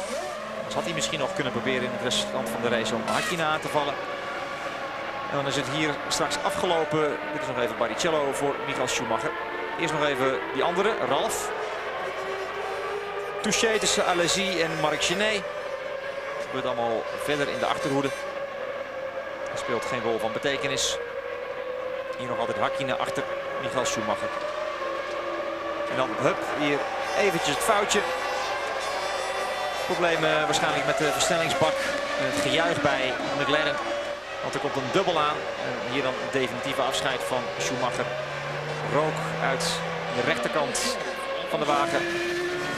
Onhaarspellende rook. Geen punten vandaag voor Michael Schumacher. En dan maakt dan de weg vrij voor McLaren om 1 en 2 te worden. En de felicitaties van Ron Dennis voor David Coulthard. En hij maakt het succes van McLaren vandaag compleet. Häkkinen. En zo is de spanning in het wereldkampioenschap weer helemaal terug. Want de achterstand van deze man David Coulthard op Michael Schumacher is nog maar 12 punten. En daarachter dan weer 6 puntjes. Häkkinen. Hij heeft er 38, Coulthard 44 en Schumacher 56. En de champagne smaakte dus goed vandaag voor David Coulthard. Volgende afspraak die wij met elkaar hebben is de grote prijs van Oostenrijk over 2 weken. Ik dank u voor het kijken, ook namens mijn collega Jan Lammers. Tot over 2 weken. Dag.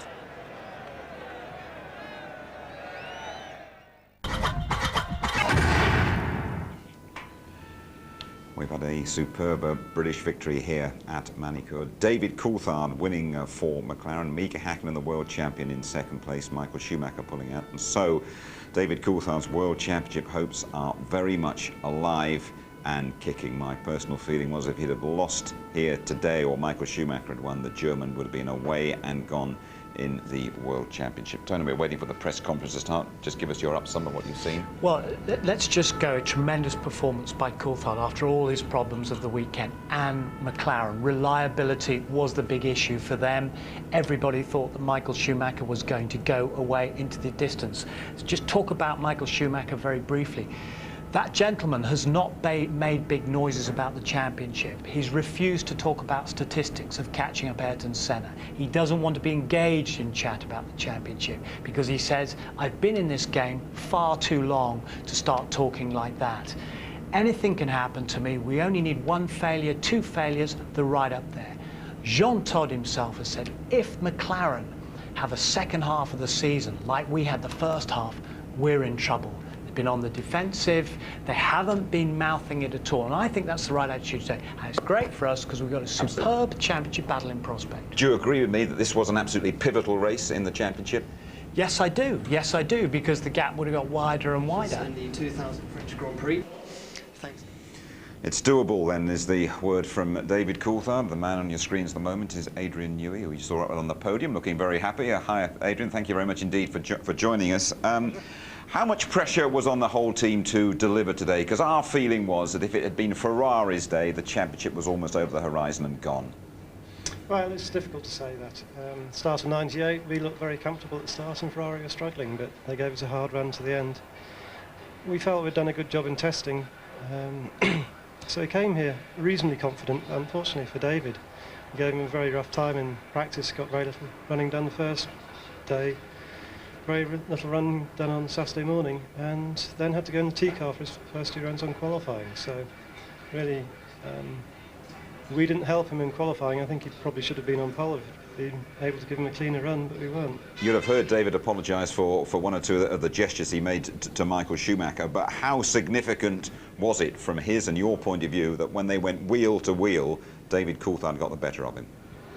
I think David's proved himself to be a good aggressive overtaker over the years, so I wasn't that surprised when he got past, to be honest. I was confident he would.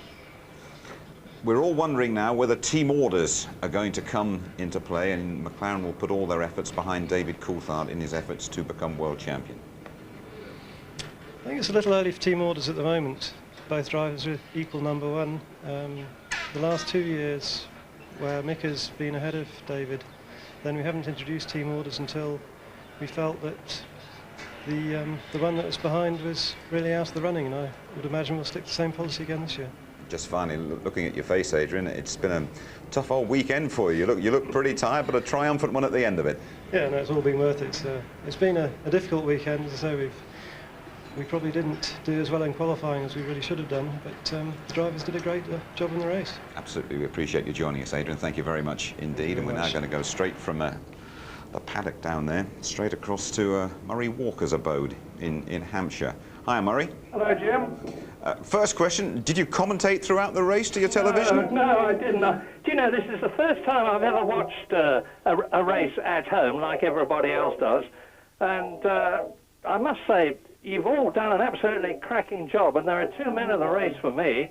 One is David Coulthard, of course, and the other is James Allen, because I remember my first commentary and how nervous I was, and I think he did an absolutely superlative job. But even so, Murray, we'll be welcoming you back when we go to Austria in a couple of weeks' time. What are your feelings, though, about what David Coulthard has done here with a view to the championship? Oh, it's sensational, Jim, because this is the first time David's won more than twice in one season. He's now just 12 points behind Michael Schumacher. He's really put Mika Häkkinen down now, not just once, but several times. And all this stuff about no more Mr. Nice Guy, David remains a very, very nice guy that he's always been, but he's now got this hard, determined edge, and it's really showing. I thought he drove an absolutely superlative race, and I can hardly wait to get back to Austria, and I can hardly wait for the rest of the season. It's going to have us all on the edges of our seats. Absolutely. Just finally, Murray, there might be 1 or 2 people out there who don't know that you damaged your hip last weekend. You always were an old hippie, weren't you? But you're going to be in shape and ready to resume in a couple of weeks, yeah? Oh, absolutely, Jim. The hip is back. I'm walking well, no pain, no discomfort, and I will be there. Good, Murray. Thank you very much indeed for joining us this afternoon. See you in a couple of weeks' time. OK, when you rejoin us, we're going to look at some of the main points of the race with Tony Jardine, and we will also be having a word with Michael Schumacher. See you shortly.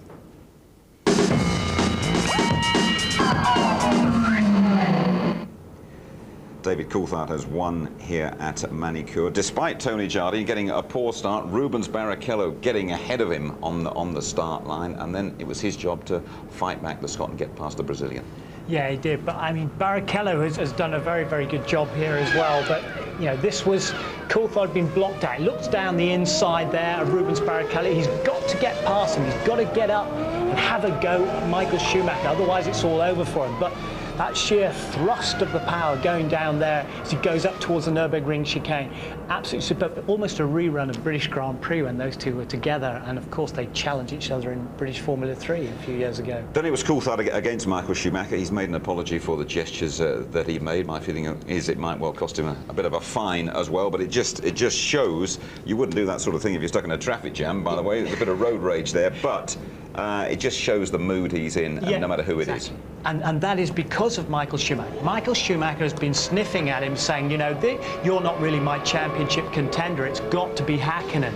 I'm not really going to take you seriously.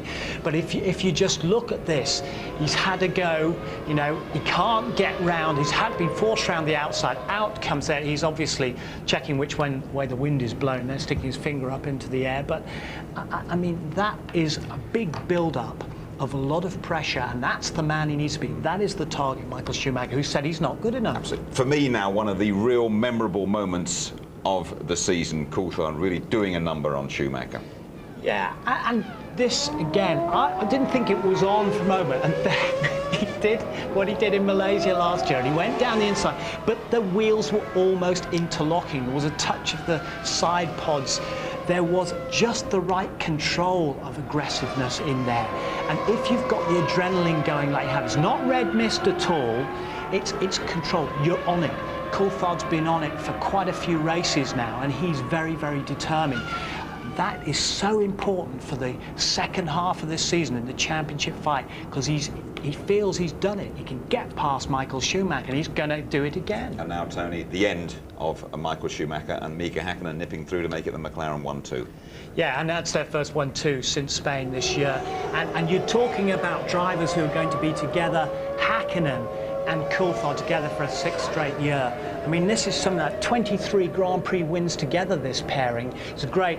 And you know, Schumacher did that in the warm-up this morning. He got slightly out of shape going into Adelaide, but that was him going through there, and just an impending engine problem for Michael Schumacher. And as Schumacher said, that's all it takes. One little failure, and the championship is open up again. All right, then let's hear what Michael Schumacher has to say about it all. He's talking to our pit lane reporter, Kevin Piper. Michael, second mechanical breakdown in 3 races. Does it question the reliability? Obviously. And as for the championship now, it's closer than ever. Not a good afternoon for you. Yeah, but you know, a season is long, and I always said this before, so now we have the proof, unfortunately, for that, and still a long way to go. I'm pretty sure we fairly quickly fix these kind of problems we see today, and we will have good races again after that.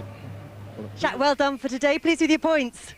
Well, I'm very happy. The car was pretty good. It's been good all weekend, qualifying, and then the start went well as usual, and at least we were a little bit quicker in the race this time. There's only Ralph that was quicker, but it was easy to keep him behind. Then he had an engine problem.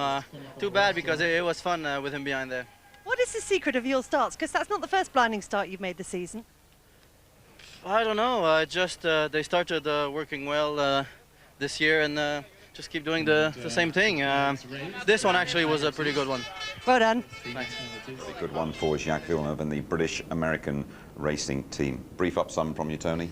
Olivier Panis, the number 3 driver, was in here early on, and as he went out, whispered in our ear, he said, there's going to be a big fight today. Those cars are really right, and now we've got a big fight, hopefully, for the rest of the season. That's brilliant. Absolutely. A lot of sports still to come your way on ITV. Of course, the final of Euro 2000, of course. And tonight, highlights 11:45. The show repeated tomorrow, as always, 7 o'clock on ITV2. Okay, in a couple of weeks' time, there's a Murray and Martin F1 special on the Friday night from Austria. Check your local listings for the exact times and the full service from the A1 Ring, qualifying live on the Saturday from 11:30. The race 12:15 on the Sunday. Highlights at 11:45 Sunday night. David Coulthard's done a number on Michael Schumacher, his first win in France, and he's kept the championship very much alive in the process. From us all in France, bye-bye.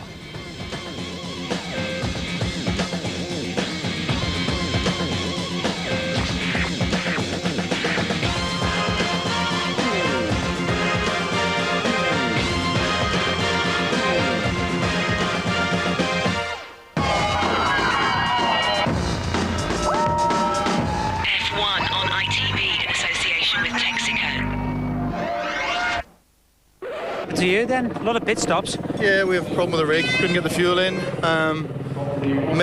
Clutch actually is okay, but we have another little issue with the engine we need to sort out now. But we have a lot of work to do in lots of different areas, as you see. You know, we can qualify well. We just can't get it all together. In the race, I could run quick once I was free, but you end up getting stuck behind a load of slow cars, and they dictate your pace. You know, we're too slow on the straights to overtake anyone. It was quite interesting until after the second pit stops I got stuck behind Frentzen, which was impossible to overtake. I mean, I was able to get past a couple at the end of the back straight into the hairpin. For Frentzen, it was just impossible to overtake. But no, it was a good race. I enjoyed it. I just wish I could have been able to move up a bit more, because I came out after the first pit stop just behind Ralph, or alongside Ralph, so made it pretty interesting, I think. A hard race or not? Yes, unfortunately I did a mistake in the beginning when I went into Jean. I was quicker than him, but anyway, it was a mistake. afterwards it was a pretty tough race. Yeah. Pretty tough. Around us, a lot of overtaken. Is that the character of the circuit more than anything? I mean, 2 years ago there was not a lot of overtaking here. It's a bit surprising, but maybe it's better than some other circuits. Yeah. I would say congratulations on third place, but maybe a little bit disappointing if you look after the first couple of laps. Well, absolutely. I mean, we had I was having a very good race to begin with. Then I dropped back a little bit to conserve the tires, but I had the pace of Michael, if not better. But it was just a question of keeping Coulthard behind because he had a tremendous straight line speed, and then I had problems with the braking. So I mean, he got by me on traction just because overcooked basically the rear tires.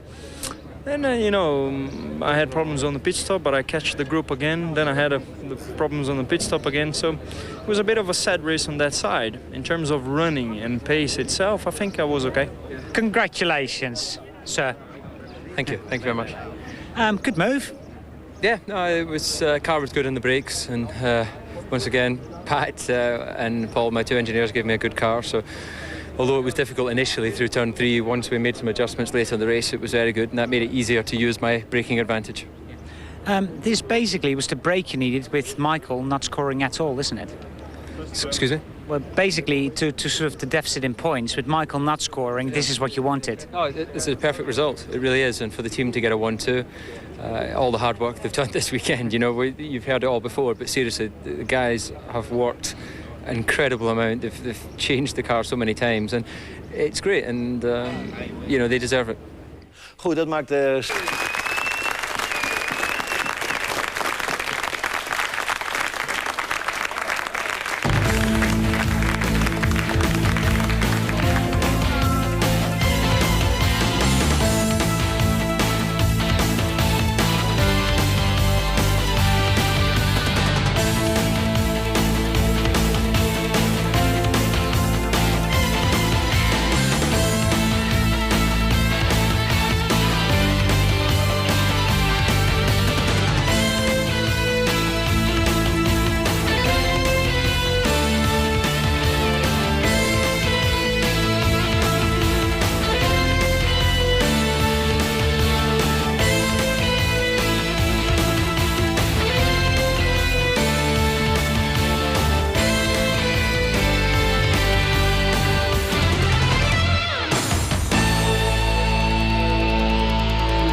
Since McLaren have won here in France, and now they get the perfect result. A 1-2 from world champion Mika Häkkinen and the teammate who's pushing to succeed him, David Coulthard.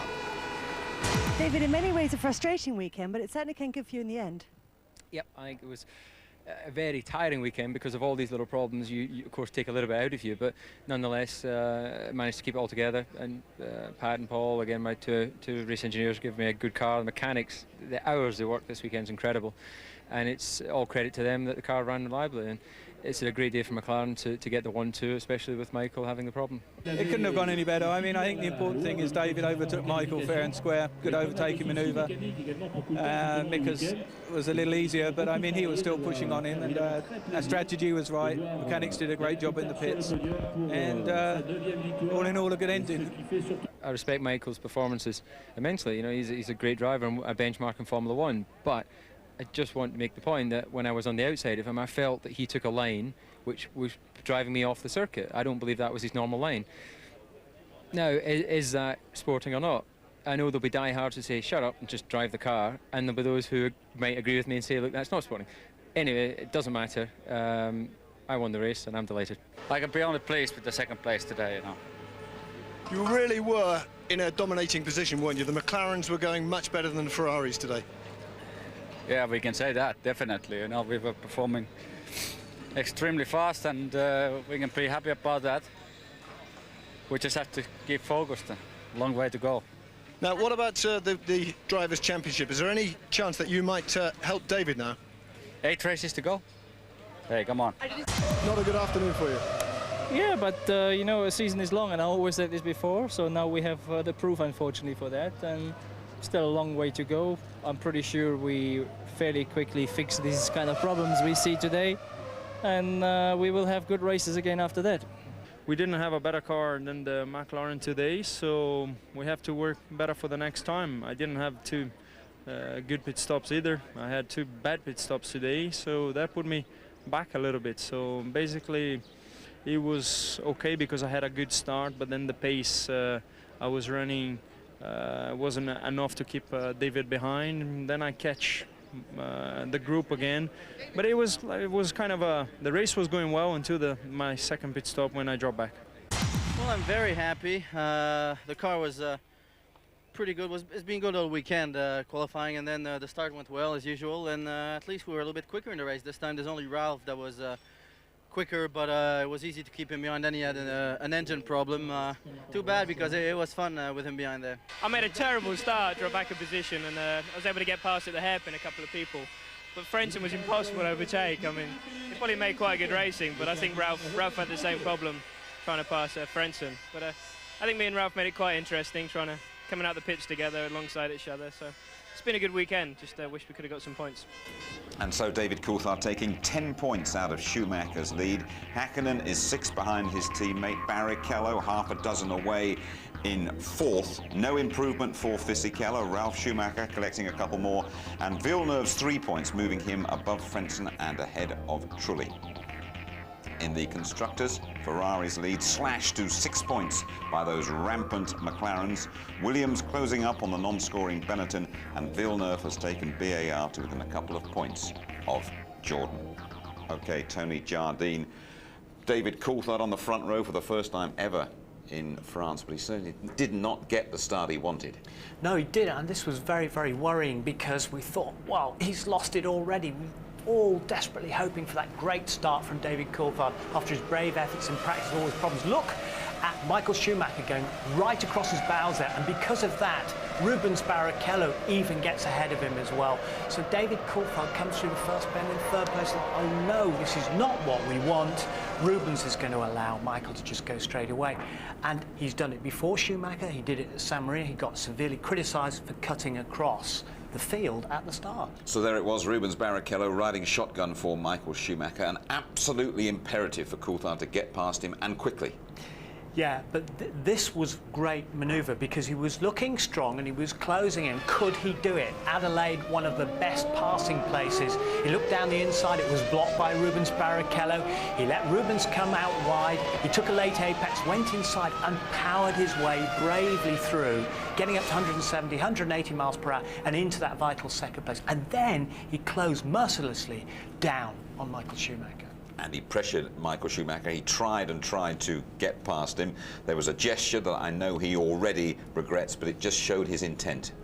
Yeah, it did, but how many times has he been thwarted by Michael Schumacher in the past? You think about when Schumacher put him up into the air in 1998 in Argentina. All these things are going through his mind. He's getting a little bit Italian here, isn't he? Because look, the hand comes out of the cockpit. And there he is, there's the gesture, look, get out. He's being forced wide, of course, by Michael Schumacher as well. He won't be proud of that, and it could bring the sport into disrepute. But then, look at this controlled aggression. I'm not having that. Just dives down the inside and powers his way through. Touching of the wheels, a little bit of body work. The rear wheels were almost interlocked there, and that shows how David Coulthard has been on it. That is superb. That'll put a lot of gremlins behind him, that getting past Schumacher, fair and square. We must pat the whole McLaren team on the back, because they've had some very, very difficult times this weekend, and quite a few of them looked absolutely exhausted at the end of it, but they produced the perfect pit stop, and after that we knew that Coulthard was going to win here. David Coulthard had got ahead, and he stayed out for 3 extra laps. Strategy absolutely right, and he came in, and this was a critical stop, and they did all this in 7.5 seconds. Great work by all of them, as you say. He gets out. Now this is the sight, and this is the dangerous point, because coming out of the pit lane there, it's very fast, the exit, and you can see they sweep across the first corner. There's Schumacher just coming through now, 2nd place. Wonderful feeling for McLaren, wonderful for Hakkinen and Coulthard together. It was 7.5, that clock stopping a little bit late there, but then bye-bye Michael Schumacher with that blown engine. Yeah, but not, you know, David Coulthard had already put the manoeuvre on him. He'd already got legitimately into the first place. Now, in the warm-up this morning, Michael Schumacher going to Adelaide here had put a wheel on the grass and got sideways. Martin had said maybe the downshift was working a little bit too early, but maybe oil was already coming out and onto those tyres there as Hakkinen went past. But very sensibly, Michael Schumacher pulls off out of the way and onto the grass so as not to lay this oil all over the track. And he said, look, it only takes one little failure. The championship is wide open again. That's why I refuse to talk about the championship. And here it is, just 12 points in it. It's brilliant. Tony, thank you very much indeed. And so here's your complete rundown of the 50th French Grand Prix. Coulthard the winner and with the fastest lap. Hakkinen second, same as last year, when Rubens Barrichello was also third. A fine effort from Villeneuve. Ralf Schumacher back in the points for Williams. Trulli in sixth, just like Canada. Teammate Frentzen right behind him. Button eighth in the second Williams. Fisichella finishing once again. Top 10 for Salo, Sauber. Then teammate Deniz, under fire Heidfeld 12th for the home Prost team. Irvine's Jaguar way down there in 13th, ahead of Alesi, the last official finisher, Genet's Minardi.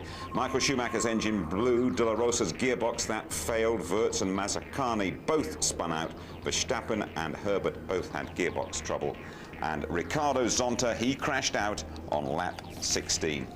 Our next port of call is the Austrian Grand Prix, and watch out for a special Murray and Martin show on the Friday night. Check your local listings for the exact times. Qualifying, we are live from 11:30 on Saturday morning. The race, our build-up starting at 12:15 on the Sunday. Highlights at 11:45.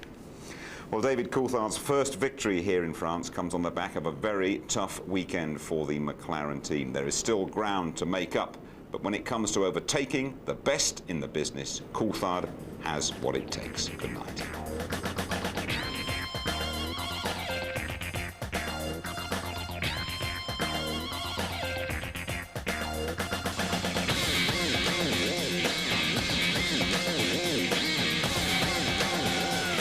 More sport coming up next in The Big Match.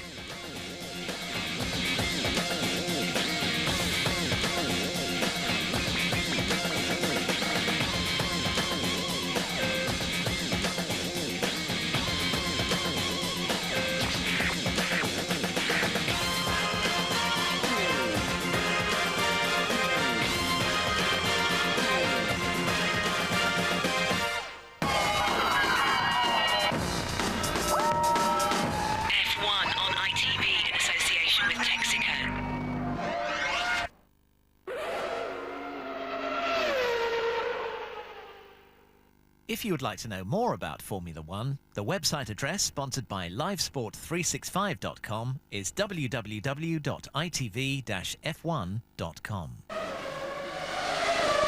Jos Verstappen, an early shower for you today. What's the problem?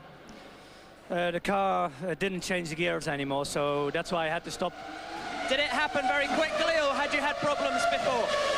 I didn't have any warning before, or that the gear changes were going down. It just suddenly happened, and yeah, that was it.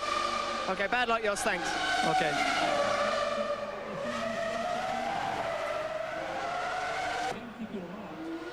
Alex Wirtz, an early bath for you. What happened? Well, I tried to outbrake Alesi because he was really slow holding me up, but I braked a bit too late, so I went straight in the gravel. My car was really terrible to drive, so nothing lost. Did Alesi brake test you? Sometimes a bit, but it's normal racing, so everything was fair. But he was really slow, so I tried to overtake him, but didn't work. My car was very low grip level. Okay, bad luck, Alex. Thanks for talking to us.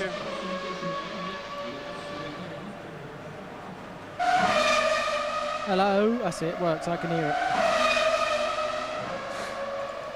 Well, it looks as if we had another gearbox problem. I was having a lot of problems early on that when I came off the throttle I had no drive, and then when I went back onto the throttle I had drive again. Then I lost first and second gear, which was obviously a little bit too difficult, and then I lost sixth and fifth after the pit stop. But I tried to come in early. We tried to do a reset very early on with the gearbox, which was the first pit stop, so I came in because I didn't have first and second.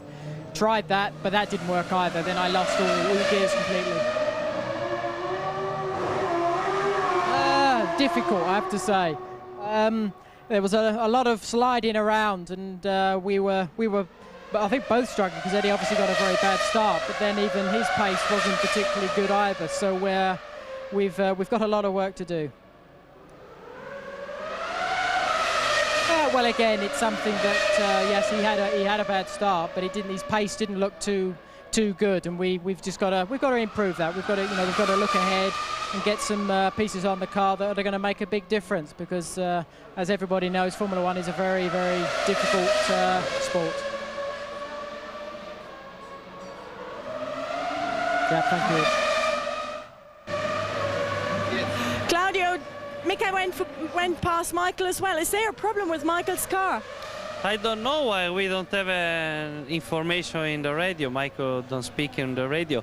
After the pit stop, he lost a little bit timing, but we're just hearing he just went out of the race. I don't know. After the pit stop, here Rubens stayed behind the two McLaren, and then we don't know the problem. The problem now. Now it's probably the engine. Claudio muss wieder in die Box, also wir sehen, das ist wirklich ganz brenzlig hier. Wir halten euch.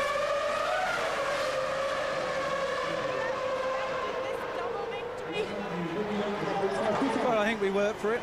The strategy was right, and I think David overtook Michael fairly and squarely in the early part of the race, so I don't think anyone should think that it was a race that was gifted. You know, we knew we had a very quick race car, and we had to use pit strategy to get the lead, and David made it much easier, of course, because performance was outstanding too.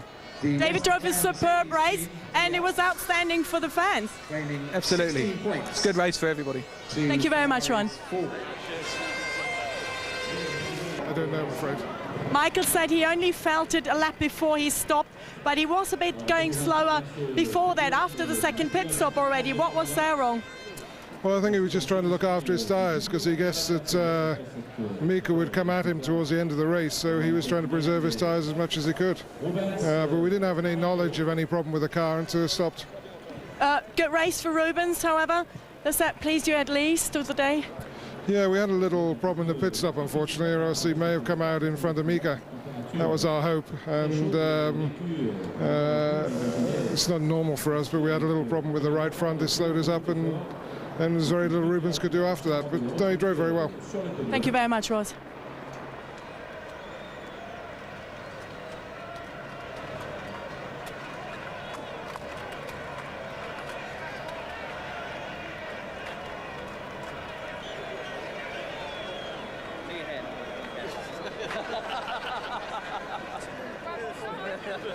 Use the mirror in the lane.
C'era un clima alla caduta del muro di Berlino questa settimana al Mugello, dove la McLaren ha scoperto per la prima volta uno dei circuiti più belli al mondo.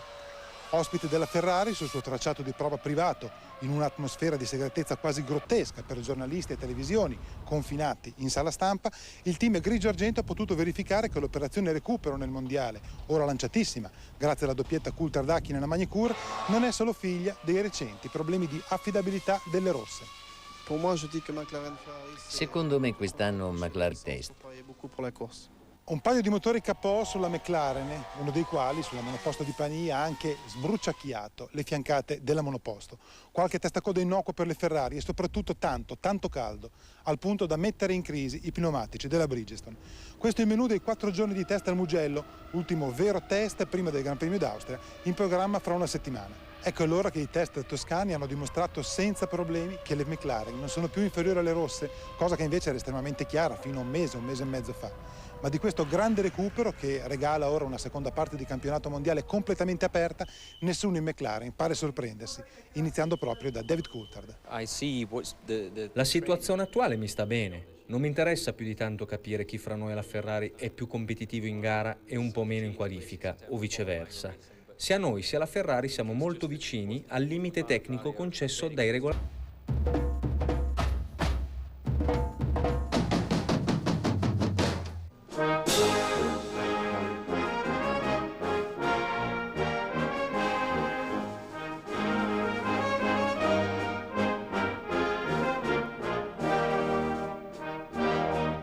Magny-Cours, via il fumo dalla pubblicità, ma non dagli scarichi della Ferrari.